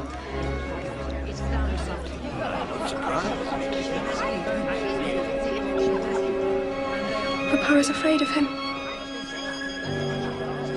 For my sake, for Papa's sake, be friendly to Uriah. I must take her from you, Trotwood.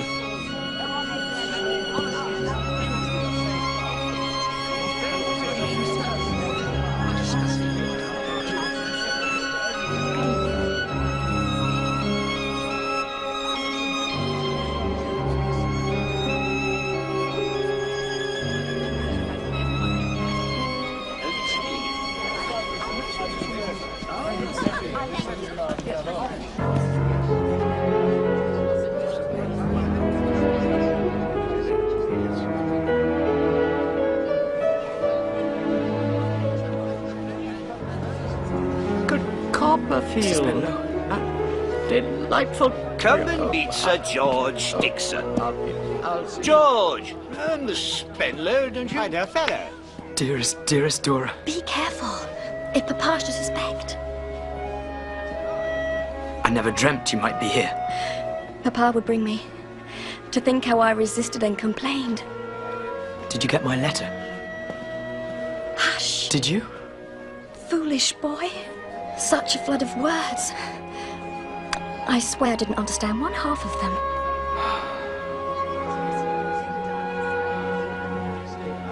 Trot?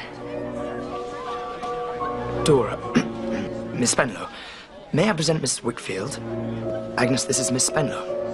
When I was at school at Canterbury, I lodged with Miss Wickfield and her father. How nice. Have you recently arrived, Miss Spenlow? Just now.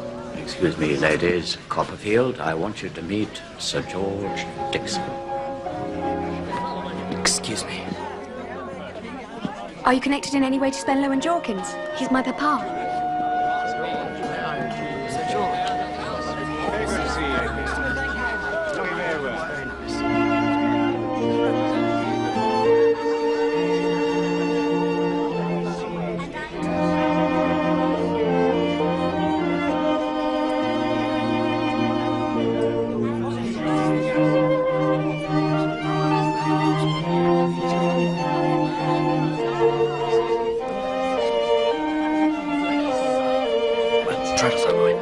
Would you excuse me for 1 minute, please? Of course.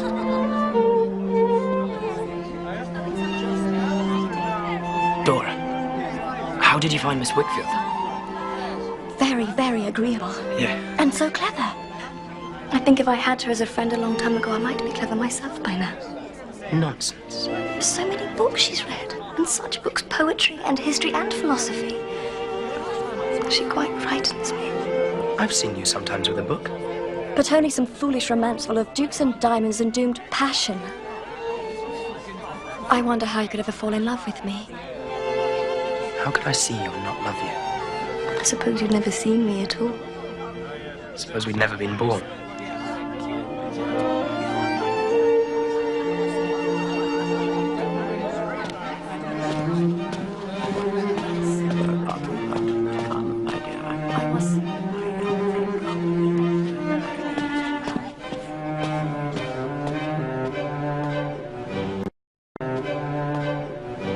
What did you think of her? Of Miss Spenlow? And you say you're not in love, Trot? What did you think of her? Does her father know?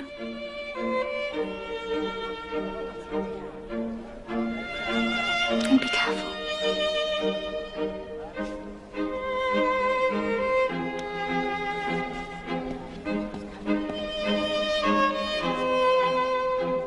Master Copperfield! Oh, Master Copperfield! Oh, what a wonderful party! Except you and I had hardly any chance to talk. You have heard something, I dare say, of the change in my circumstances. Yes. What a worthy man Mr. Wickfield is. Oh, but he's been imprudent. Oh, very much so. Now, it's a topic I would not touch on to any soul but you. No, there would have been great loss. Disgrace. I don't know what all. But I was able to be the humble instrument of his salvation. So he has put me on an eminence I could never hope to have reached. I congratulate you. Oh, thank you. You will not think the worse of my humbleness if I make a tiny confidence to you. No? Did you not think that Miss Agnes Wickfield was looking very beautiful tonight? Yes, I did. Oh, thank you. Why thank me? Well, that is the confidence that I take the liberty of reposing. Now, humble as I am, Master Copperfield, the image of Agnes Wickfield has been in my breast for years. Oh, Master Copperfield, with what a pure affection do I worship the ground my Agnes walks on. Have you made these feelings known to her? Oh dear, no, not to any soul but you. Well, she's very young still. And there's no rush at present, and I have to work my way upwards. There will be time presently to make her familiar with my hopes, as opportunities offer. I go this way towards the city. I go that way. Oh, then we part here. If you'll have the goodness to keep my secret, not in general to go against me. I'll take it as a particular favour. Look, you are as a brother to a Master Copperfield. We wouldn't wish to make unpleasantness. Well, I'll bid you good night.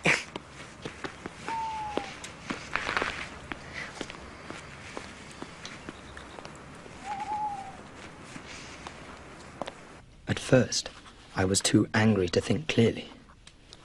Later, when I was master of myself enough for reflection, I judged that the best course was to do nothing, to keep to myself what I'd heard.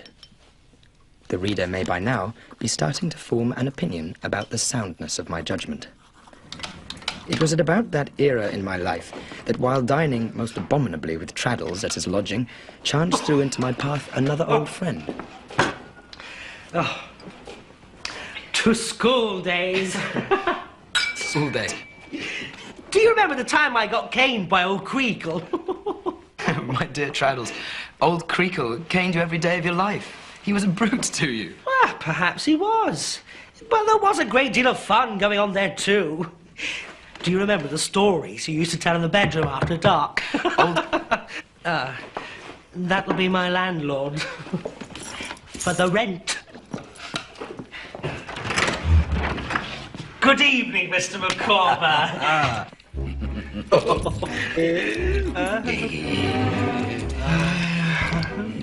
Mr. Micawber, how do you do? Well, sir, you are exceedingly obliging. I am in statu quo. And Mrs. Micawber? She is also, thank God, in statu quo.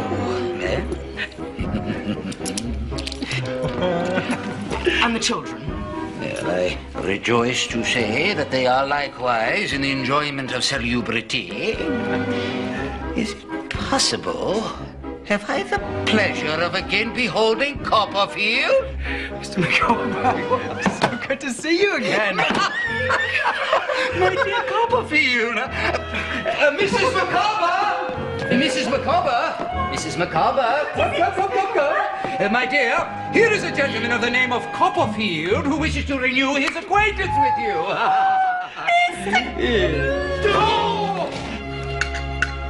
Oh, my dear Copperfield.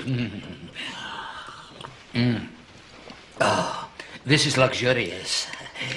This reminds me of a period when I and mine were in easier circumstances. Circumstances difficult, Mr. Micawber? Until recently, I was engaged in the sale of corn upon commission. It was not an avocation of a remunerative description. It did not pay, Mr. Copperfield. Mr. Micawber is at present without any suitable position or employment. Where does that responsibility rest? With society. What Mr. Micawber has to do is throw down the gauntlet to society and say, in effect, show me who will take that up. Let the party immediately step forward.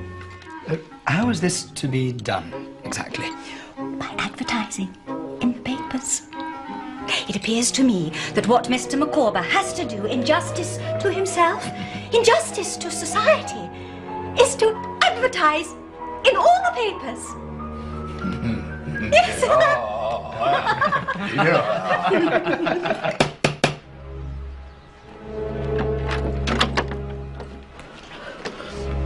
How is he, Peggotty? He's going out with the tide.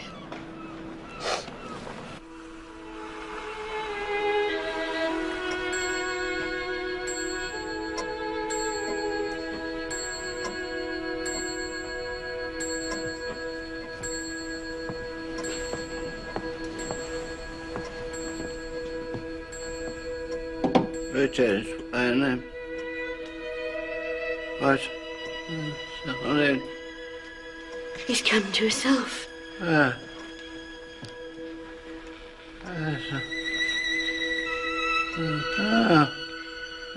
Darkest night, dear.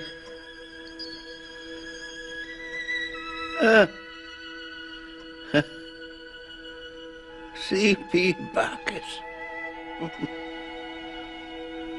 No better woman anywhere. Look, Here's Master Davy.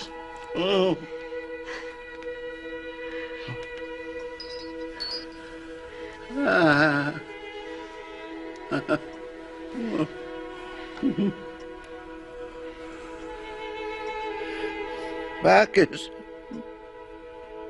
is willing.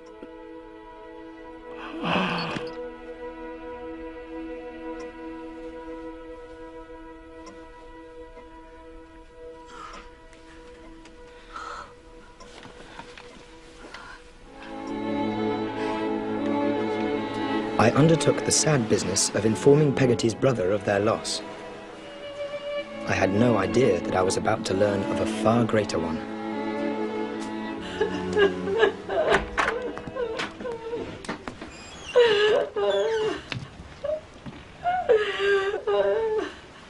Ham?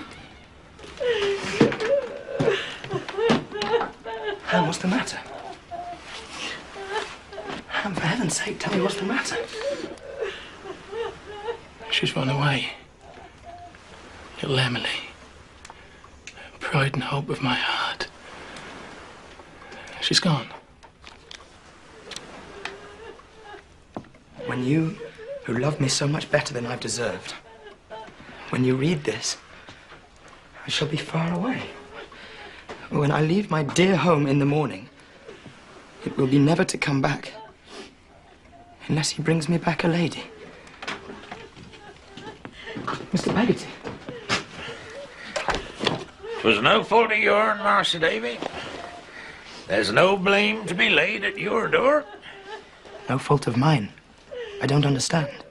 The name of the man is Steerforth.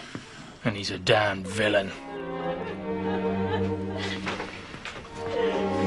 Where were you going, Daniel? Find my poor niece in her shame and bring her back. No, Daniel, no! I'm going to seek her far and wide. If any hurt should come to me, tell her the last words I had for her was, my unchanged love is for my darling girl. And I forgive her. It was the first of a series of great shocks that one after another overwhelmed my young life.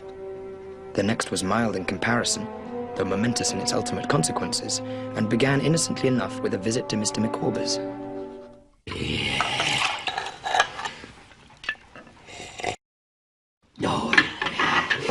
My dear friends, you may possibly not be unprepared to receive the intimation that something has turned up. I am about to establish myself in one of the provincial towns of our favored island in immediate connection with one of the learned professions. You therefore find us on the brink of migration and will excuse any little discomforts incidental to that position. My family may consider it a banishment, if they please. But I am a wife and a mother, and I never will desert Mr. Micawber. I consider it no sacrifice to immure myself in a cathedral town. You're going to a cathedral town? To Canterbury. I have entered into arrangements by virtue of which I stand pledged and contracted to Mr. Uriah Heep. Uriah Heep? To assist and serve him in the capacity of confidential clerk. Are you acquainted with Mr. Heep? Yes, I am indeed, ma'am. And I feel it my duty to warn you against him. My dear Copperfield, I am bound to state to you that it was the prudent suggestion of Mrs. Micawber that has conduced to this result. The gauntlet to which you referred upon a former occasion being thrown down in the form of an advertisement was taken up by my friend Heep. Your friend? Well, so I flatter myself. I know Uriah Heep. I've known him since I was a boy. He is a false, scheming creature. No. No, Traddles, you'll bear me out. He's a man not greatly admired in the profession, sir, but much feared. Oh, These are opinions to give one pause, indeed, but certain pecuniary engagements having been entered into upon either side, grave difficulties must be anticipated in any attempt by me to extricate myself from. In short... Mr. Heap has settled all our debts, Mr. Copperfield. There can be no going back. No. The Micawbers duly left for Canterbury. I heard regularly from Agnes, and though nothing in her letters gave me particular cause to feel anxiety for them, or her, I remained uneasy. Mr. Copperfield, would you step in here a moment?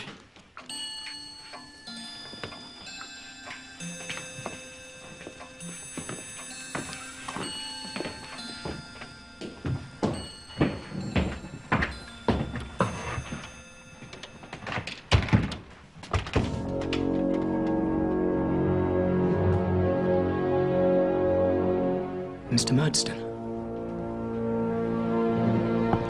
Miss Murdstone? David?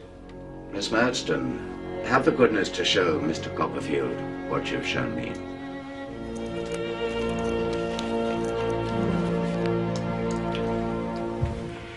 I believe this is your handwriting, Mr. Copperfield.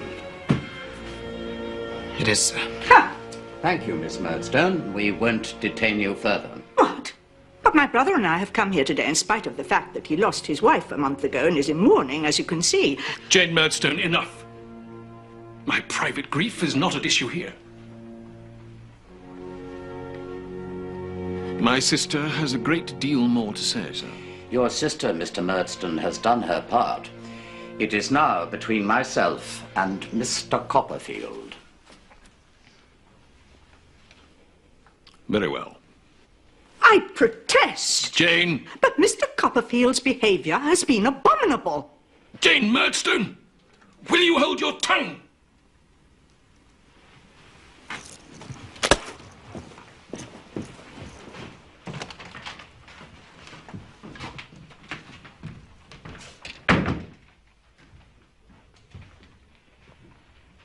Well, Mr. Copperfield, have you anything to say?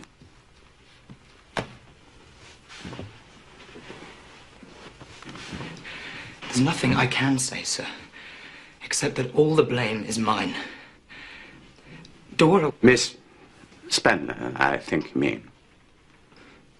Miss Spenlow was persuaded by me to consent to this secrecy, and I greatly regret it. But my love can be my only excuse. Do not tell me to my face that you love my daughter, sir. Could I defend my conduct if I did not, sir? Can you defend your conduct if you do, sir? Have you considered how young my daughter is, how young you are, what your prospects are, how many years it must be before you make a penny out of the law? There's my book, sir. Book? I've written a book. It's with a publisher. I may get a good price for it. Such an extravagant notion, Mr. Copperfield. One hardly knows how to proceed. Consult your friends, relations, people with some experience of the world. See what advice they give you. In the meantime, you are not to communicate in any way with my daughter. Is that agreed?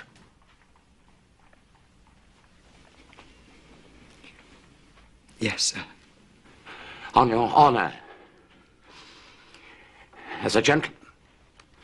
On my honor as a gentleman.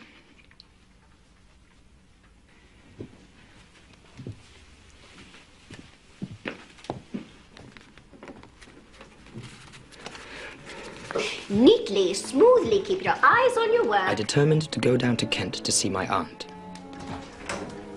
Imagine my astonishment, then, to find that very person waiting for me in my rooms. My dear aunt. What an unexpected pleasure. Trot, how are you? Mr. Dick, how do you do, sir? How do you do, sir? Aunt, wouldn't you be more comfortable on the sofa? No, no. No, I prefer to sit upon my property. As you wish. Well, Trot, have you got to be firm and self-reliant? I hope so. What do you think? I think so. Oh, then why, my love, do you think Betsy Trotwood prefers to sit upon this property of hers? I don't know. Because it's all she's got. Because she's ruined. Ruined? Betsy Trotwood had a certain property. Against the advice of her man of business, I allude to Mr. Wickfield. She invested in a gold mining venture and lost. Then she invested in a banking venture and lost again. Finally, she invested in a shipping venture and was sunk and sent straight to the bottom. I have considered the position, Copperfield. I have even discussed the matter with, Mr. Jorkins. Prima facie, I can see no grounds, legal grounds, that is, to cancel the agreement your aunt signed or to return to her the money she paid. Of course, if it was left to me alone, but, you know, Mr. Jorkins.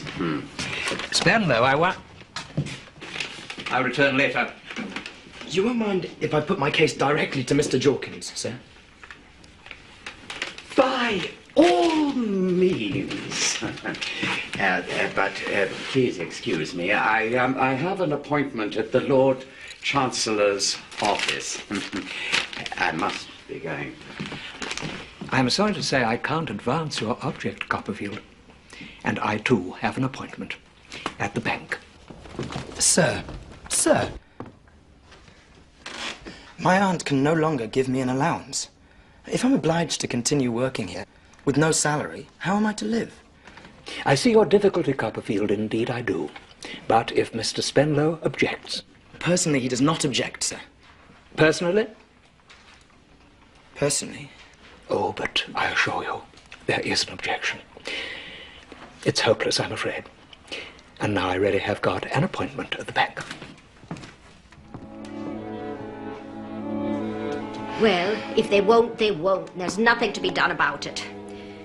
Therefore, let us look the case of Betsy Trotwood in the face and see how it stands. Mr. Dick! Mr. Dick has his 100 a year, thank God. I have a little ready money in the cottage, that's all. The cottage must be let, Aunt. Oh. But there is a small room upstairs I could take for Mr. Dick. Yes? And you could have my bedroom. Well?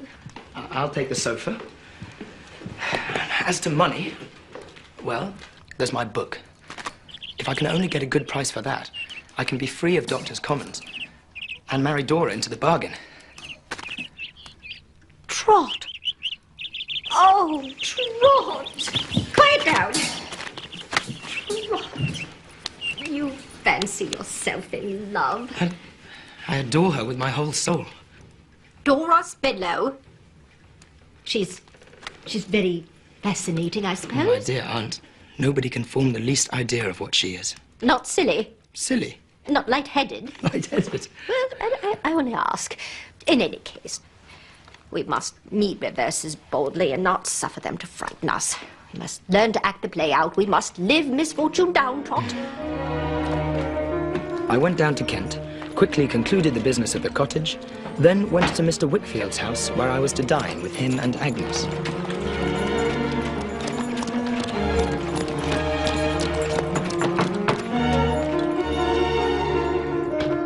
Oh, my dear Copperfield! I'm extremely glad to see you. How do you find the law, Mr. Micawber? Does it suit you? To a man possessed of the higher imaginative powers, it is limiting. In professional correspondence, the mind is not at liberty to soar to any very exalted form of expression. Mrs. McCorb is well, I hope. Oh, very well, thank God, and would be delighted to receive you under her own roof. Pending an elevation to more ambitious domiciliary accommodation, we occupy the humble abode that formerly gave shelter to my employer Heap and his mother. What? Well, where's Uriah living then? Here. And his mother? In this house? Trotwood. The sight of her instantly put Uriah Heep and all his works out of my mind. I could not think of her troubles, only of mine. I think I shall go mad, Agnes. I love her to distraction. I can't eat or sleep for love of her. And her father won't let me see her. I can't write to her. If there was one gleam of hope, but there's none. My whole soul is being crushed under the burden of this. I want to kill myself. Or throw all to perdition and carry her away, elope with her. Please don't speak of such things. You torture me. Torture you? Well, what do you mean? Agnes? What is it? What mustn't I talk of? Dearest sister. Please. Tell me.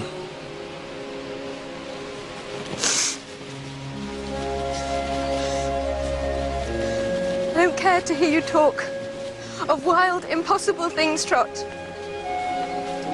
Of elopement. Of ruining yourself and her. Of cutting yourself off from those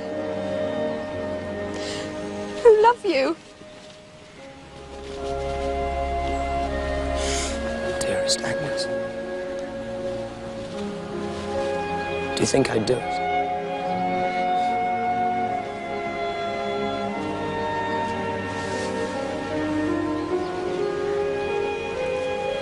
I don't know, Trot.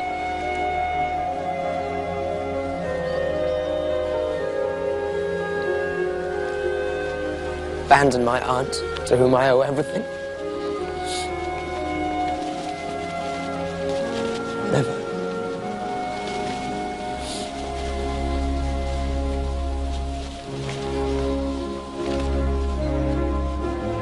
And yet, sometimes at dead of night, when I cannot sleep, I seem to hear a demon voice whisper, "If only you had the courage."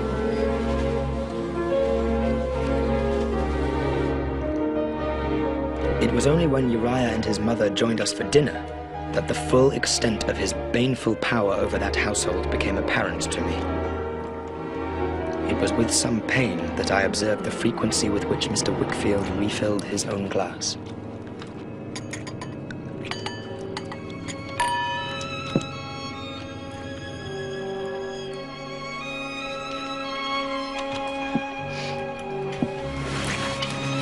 Shall we withdraw, Ma'am?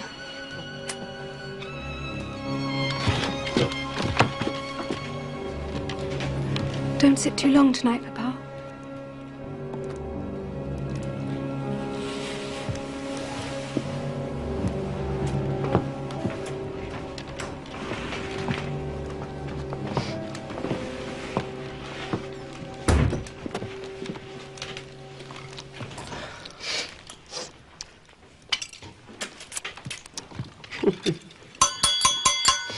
You know, we seldom see our present visitor, and I should propose to give him welcome in a glass. Mr. Copperfield, your health and happiness. Oh, come, fellow partner, I'll give you another one. To Agnes Wickfield.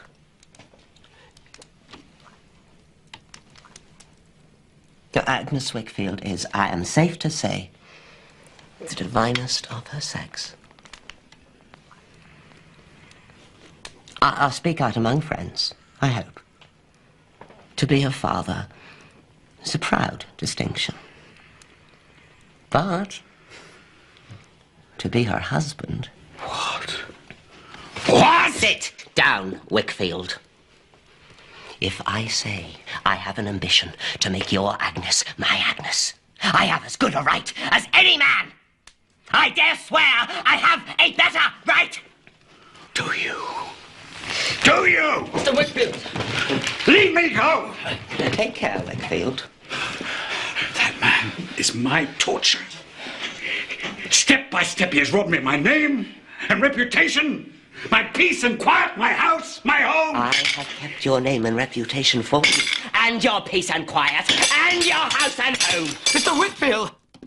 Think of Agnes. Think of your daughter. What's happened, I heard?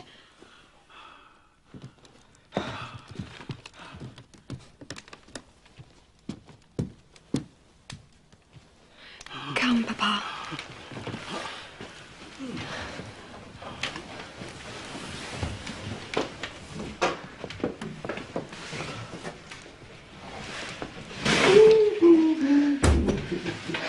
No, we'll make it all smooth tomorrow.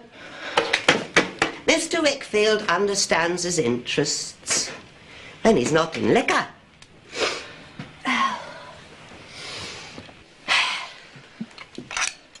But he sometimes plucked a pear before it was ripe, Mr. Copperfield. Huh? No, I did that. Just now. But it'll ripen yet. Only needs attending to. I can wait.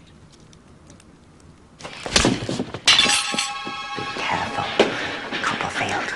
I could ruin him, you know. Wickfield, oh yes, send him to prison.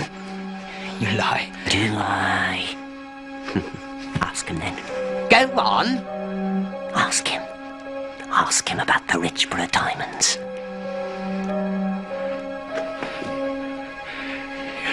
Abominable.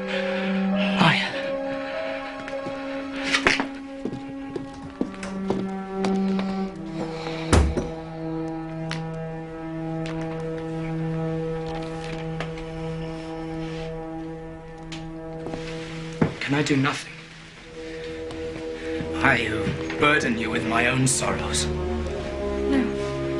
Agnes, you'd never sacrifice yourself out of a sense of duty. You'd never bestow your hand on that man.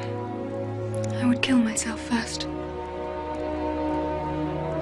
I think perhaps I shall never bestow my hand on any man.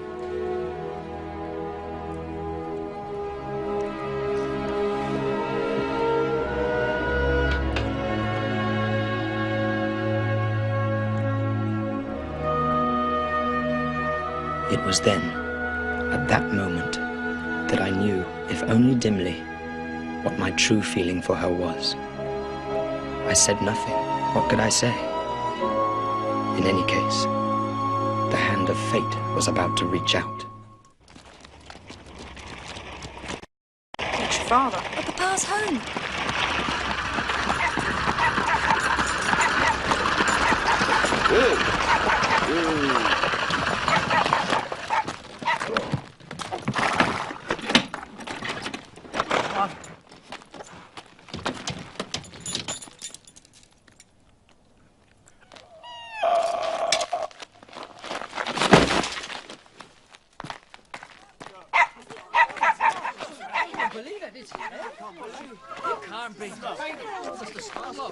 Dead.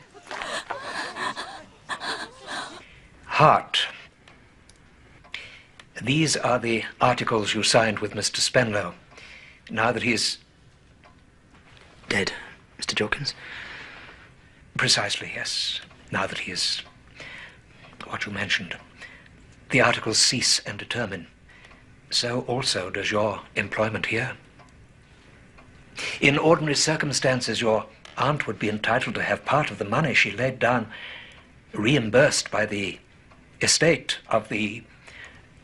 Of the deceased, Mr. Jorkins? Precisely, yes. By the... what you mentioned. But alas, the circumstances are not ordinary, very, very far from ordinary. There is no money. There must be some. Not a penny. Mr. Spenlow had, it seemed, been running through money far in excess of his income. The house? Rented. The carriage? Hired. Then what is to become of Miss Spenlow?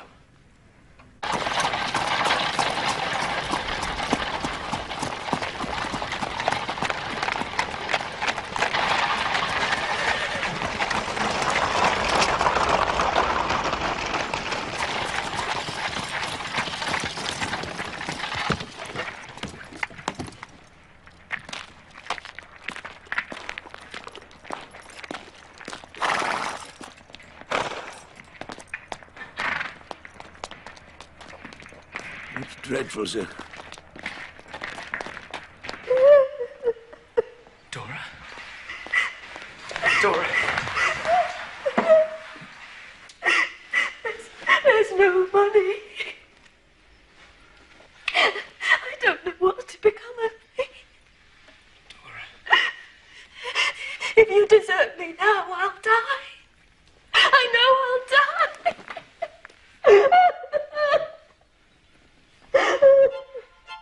With this ring I thee wed.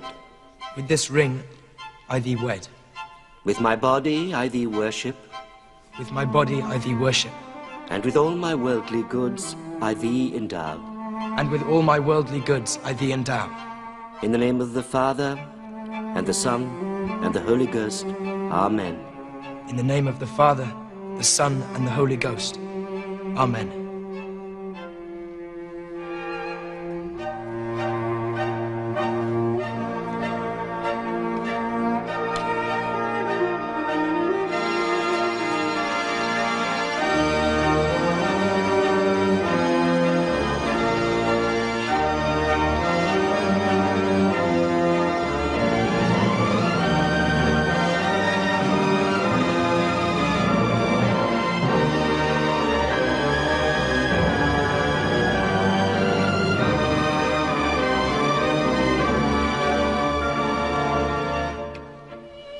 Happy now, you foolish boy. Very, very, very happy.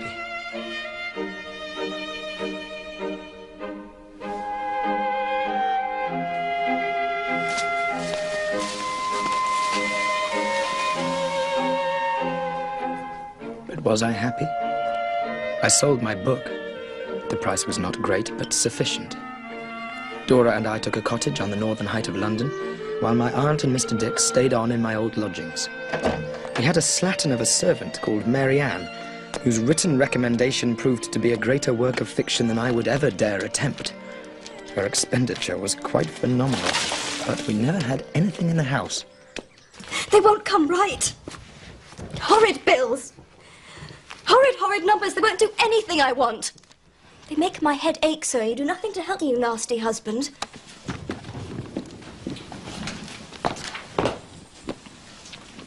Is it a dreadful muddle?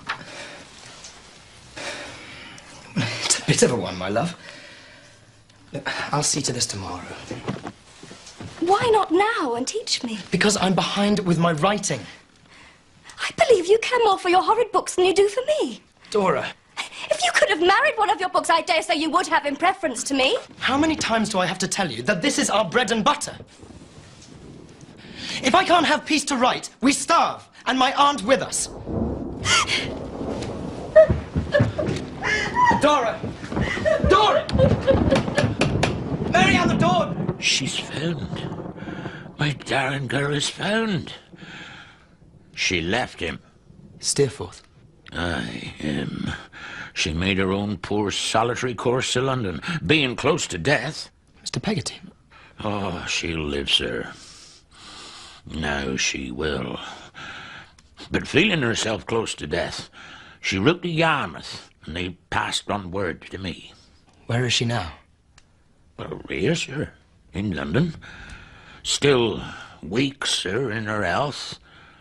But I'll nurse her. And when she's well, I'll take her away. Far away. I had word again from Yarmouth today, sir. He's going there, in that boat of his from Grimsby to seek her out. Will you go down there, sir? Of course, Mr. Peggotty. Anything. Will you tell him my niece will never look upon his face again, nor bear him company? I will. I travelled all night through a great storm.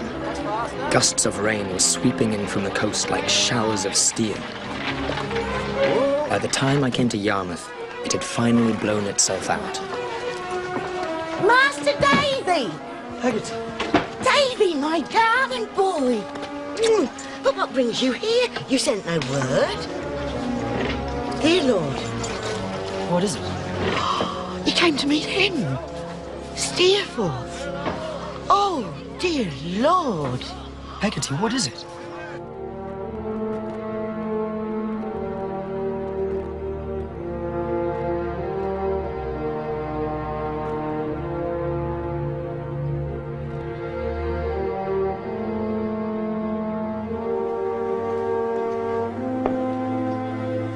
His boat foundered in the storm, close to shore.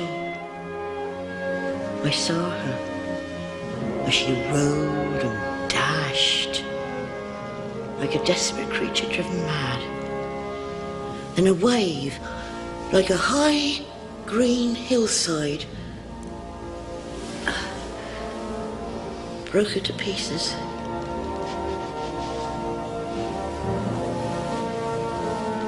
He lay as if asleep, as I had often seen him lie at school.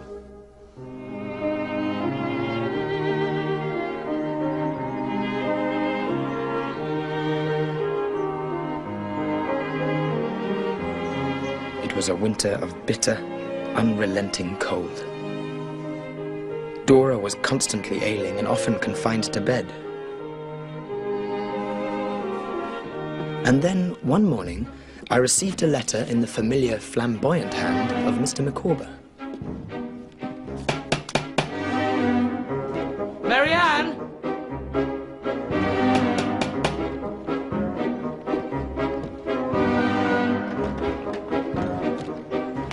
My dear Aunt, Traddles! Oh, he's had the same.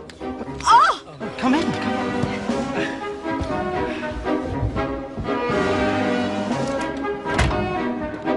Most secret and confidential. My dear Copperfield, what you hold in your hand is the explosion of a volcano long suppressed. The result of an internal contest more easily conceived than described. But now the struggle is over. I will put my hand in no man's hand. Until I have blown to fragments a detestable serpent. Uriah Heep! Mr. Micawber summons us to Canterbury. And we're going.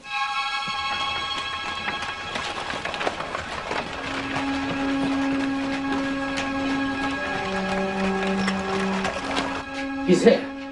Ladies, gentlemen, I trust you will shortly witness an eruption.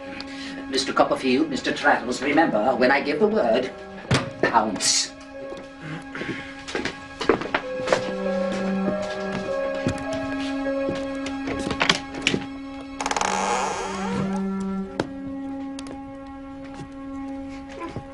Well, here is an unexpected pleasure to see so many old friends. Why aren't you at your desk, Micawber? Run along. Go and run along. I'll talk to you presently. If there is a scoundrel on this earth of whom I have already talked too much, that scoundrel's name is Heep. Mr. Wickfield, would you have the goodness to make known to present company what, in a moment of unadulterated despair and benightedness of soul, you confided to me? In short, the circumstances pertaining to the loss of the Richborough diamonds.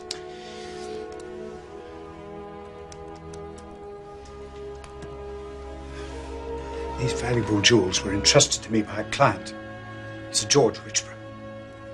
At his direction, I took them to London to be sold. In London, I mislaid them. No. You were drunk, Mr. Wickfield. and you lost them. Or they were stolen from you. Stolen? Present company will oblige me by retaining that word. Like a fool, instead of going to my client and placing the facts honestly before him, I attempted to cover up the loss. I had to borrow the money to pay Sir George. Papa, enough. No, I must go on. Then sit, I beg you. Give me your hand. The interest on the loan was crippling. I soon became mired in debt. In the end, to maintain secrecy, I was mad enough to borrow the money from my own clerk, Uriah Heep. Ever since I had been in his power. Dearest Papa, enough. Present company may now wish to consider an alternative interpretation. Elucidated by Mr. Wickfield. The jewels were stolen. Stolen by the transcendent and immortal hypocrite and perjurer, Heep! You know, you're all words, Micawber. Windy, empty words. Where's your proof? The consummate scoundrel, the intolerable ruffian, the interminable cheat and liar, the abandoned rascal Heep demands proof. I say to him, here's proof. Here! That is my strongbox! How dare you touch it! Yuri, be humble. Yuri, be humble. Get out, mother! Be humble, Yuri. Next terms. Inquire, I say! I'll humble them! Will you? Collar him. Stay away, Micawber.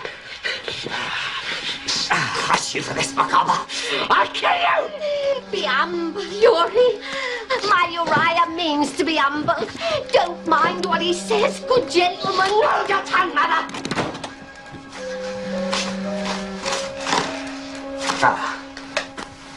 Oh! The Richborough diamonds. How did you know, Micawber? How did you know they was there?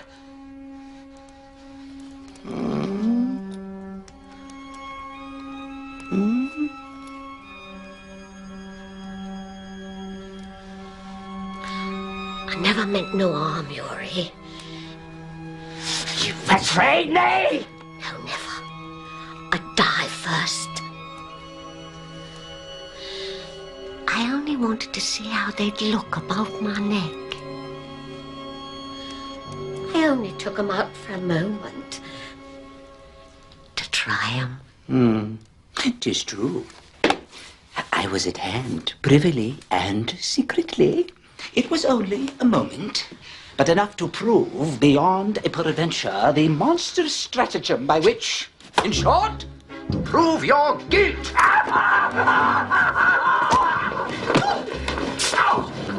My lord.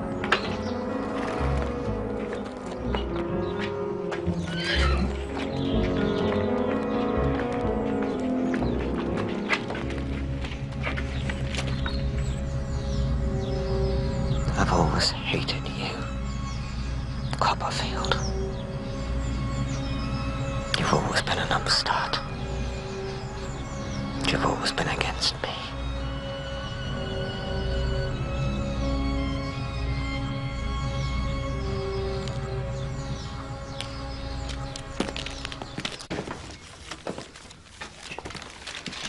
It's all here. Every penny he embezzled and stole. He hoarded it all. My property, Trot. I've got it back. But Aunt, I thought you said you'd lost it. It was all invested here with Mr. Wickfield. I thought 'twas he that made off with it. That's why I kept silent. That's why I made up that story. It was noble of you, Mum. You saved his reputation. Which is the same as saying that you've saved his life. Is he sleeping? How can I ever thank you?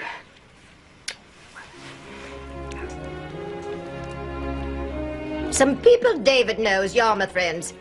They're going out to Australia shortly. Australia? Australia? You could go on the same ship. What do you think of that idea? Capital, ma'am. But there's the rub, Mom. Capital. We have none.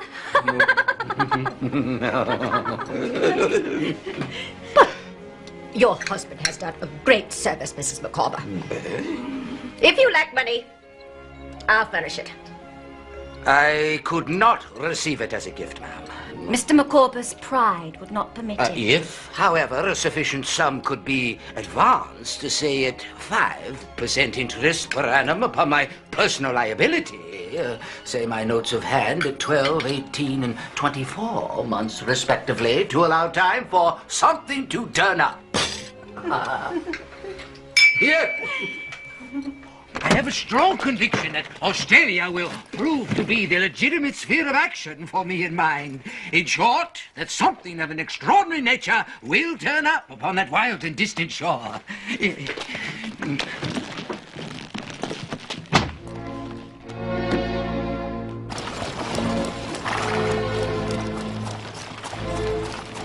I now approach an event so painful that from the beginning of this narrative I have seen it loom larger and larger as I advanced, like a tall tree in a plain, throwing its shadow over all.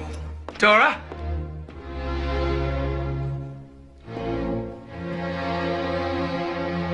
It was the servant, Mary Ann, who had robbed us and then run off, leaving Dora alone in a state of terror and distress. Dora? Dora?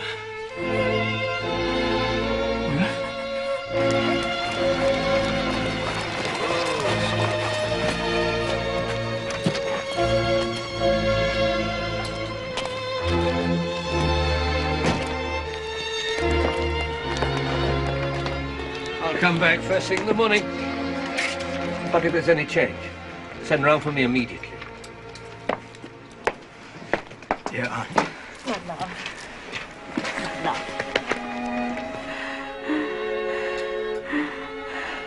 Over the next few days, she grew worse. She wanted very much to see Agnes, so I sent word to Canterbury.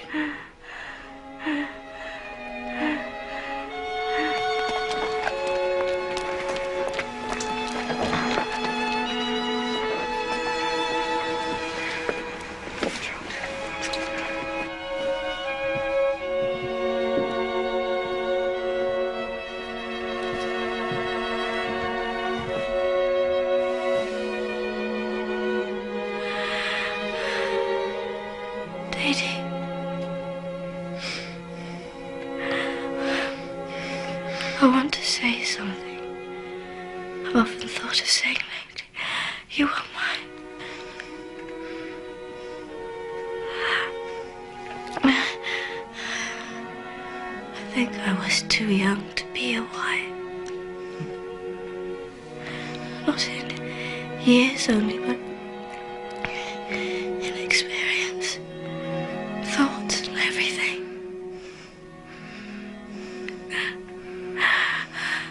I was such a silly little creature. Not fit to be a wife. As fit as I to be a husband. It's much better this way. In the end, I would have wearied you and disappointed you. What are you saying? I want to see Agnes. Will you send her up to me? I want to see her quite alone.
merciful Saviour, thou most worthy Judge eternal, suffer us not at our last hour for any pains of death to fall from thee. Forasmuch as it hath pleased Almighty God to take unto himself the soul of our dear sister here departed, we therefore commit her body to the ground.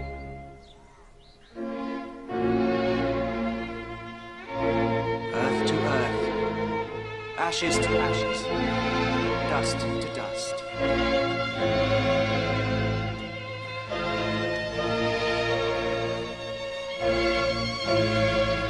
I fled from the cold grave where my wife lay, from the aunt to whom I owed my very existence, and from the woman who had all my heart.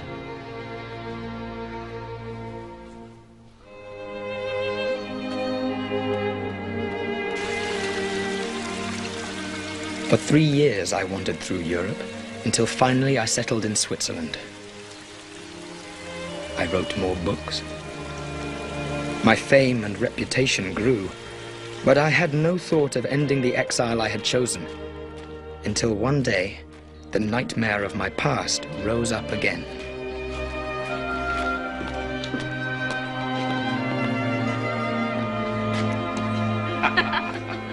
It was Murdstone and his sister, sitting with an English girl and her companion with whom I was slightly acquainted. Miss Horton, Miss Skeggs, I beg your pardon for this unceremonious intrusion. Mr. Copperfield, won't you do us the honor of joining us? Thank you. May I present... Mr. Murdstone and his sister are already known to me. Mere distant acquaintances. We can agree on that, can we not, Mr. Copperfield?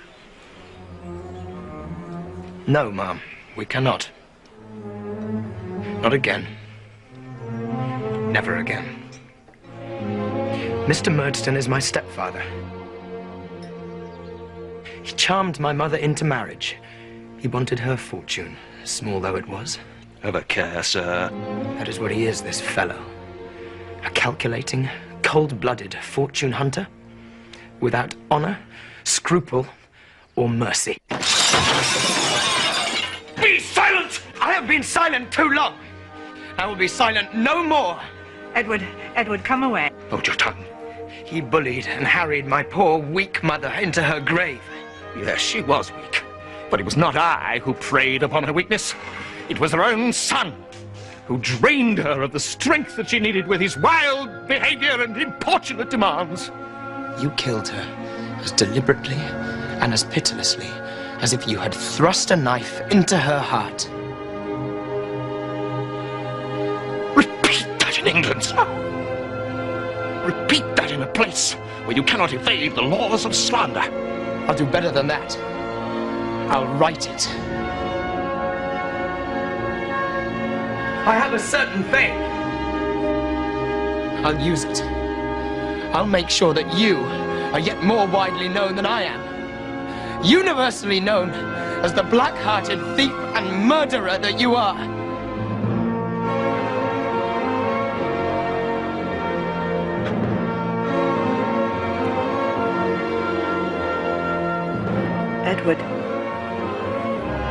Edward, come away.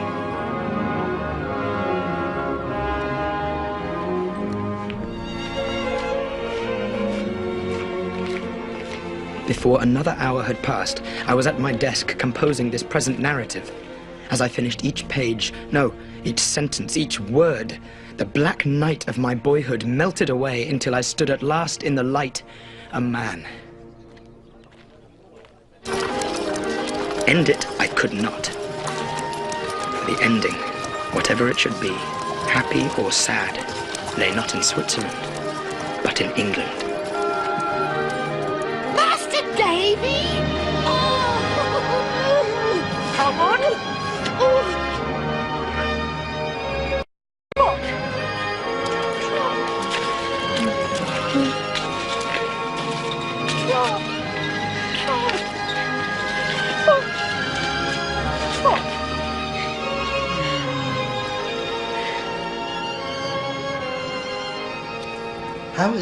How's Agnes? Well, very well. And as good and beautiful as ever. If I knew higher praise, I would bestow it on her. Has she any admirers? Scores. She could have been married 20 times since you've been gone. I wonder why she has not. I suspect she has an attachment. Do you know the man? She's never confided in me. But I think I know the man. I think I know the man very well. So, will you go over to Canterbury and see her? Are you sure she would welcome it? Mr. Dick, what should he do? Hire a horse and ride to Canterbury tomorrow.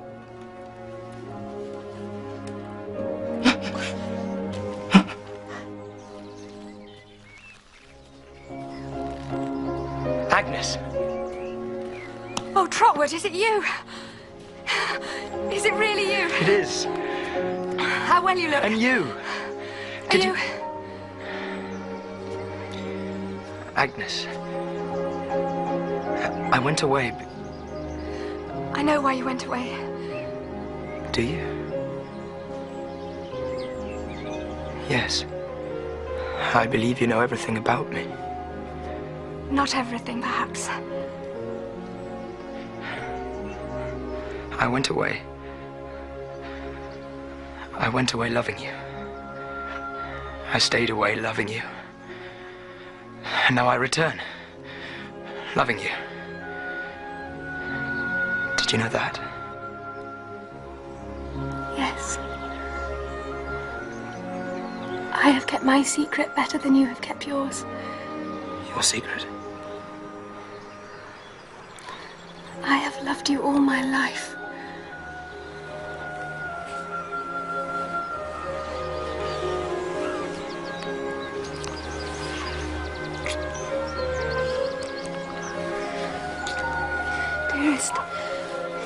Dearest Trot, there is one more thing I have to tell you. The day she died, Dora sent you for me. I was with her at the end.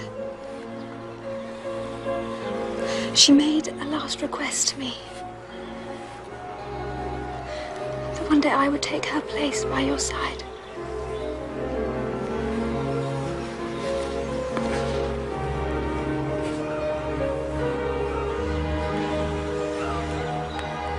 Will you? I will.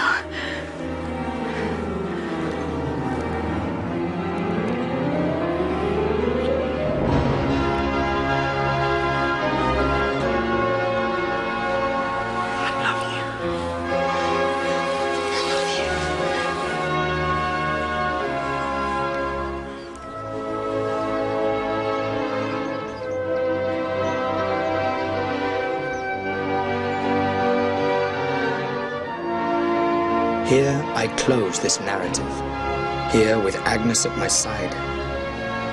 Agnes, Agnes, Agnes, may you so be near me when I close my life. When realities are melting from me like the shadows of this story, may I find you near me still.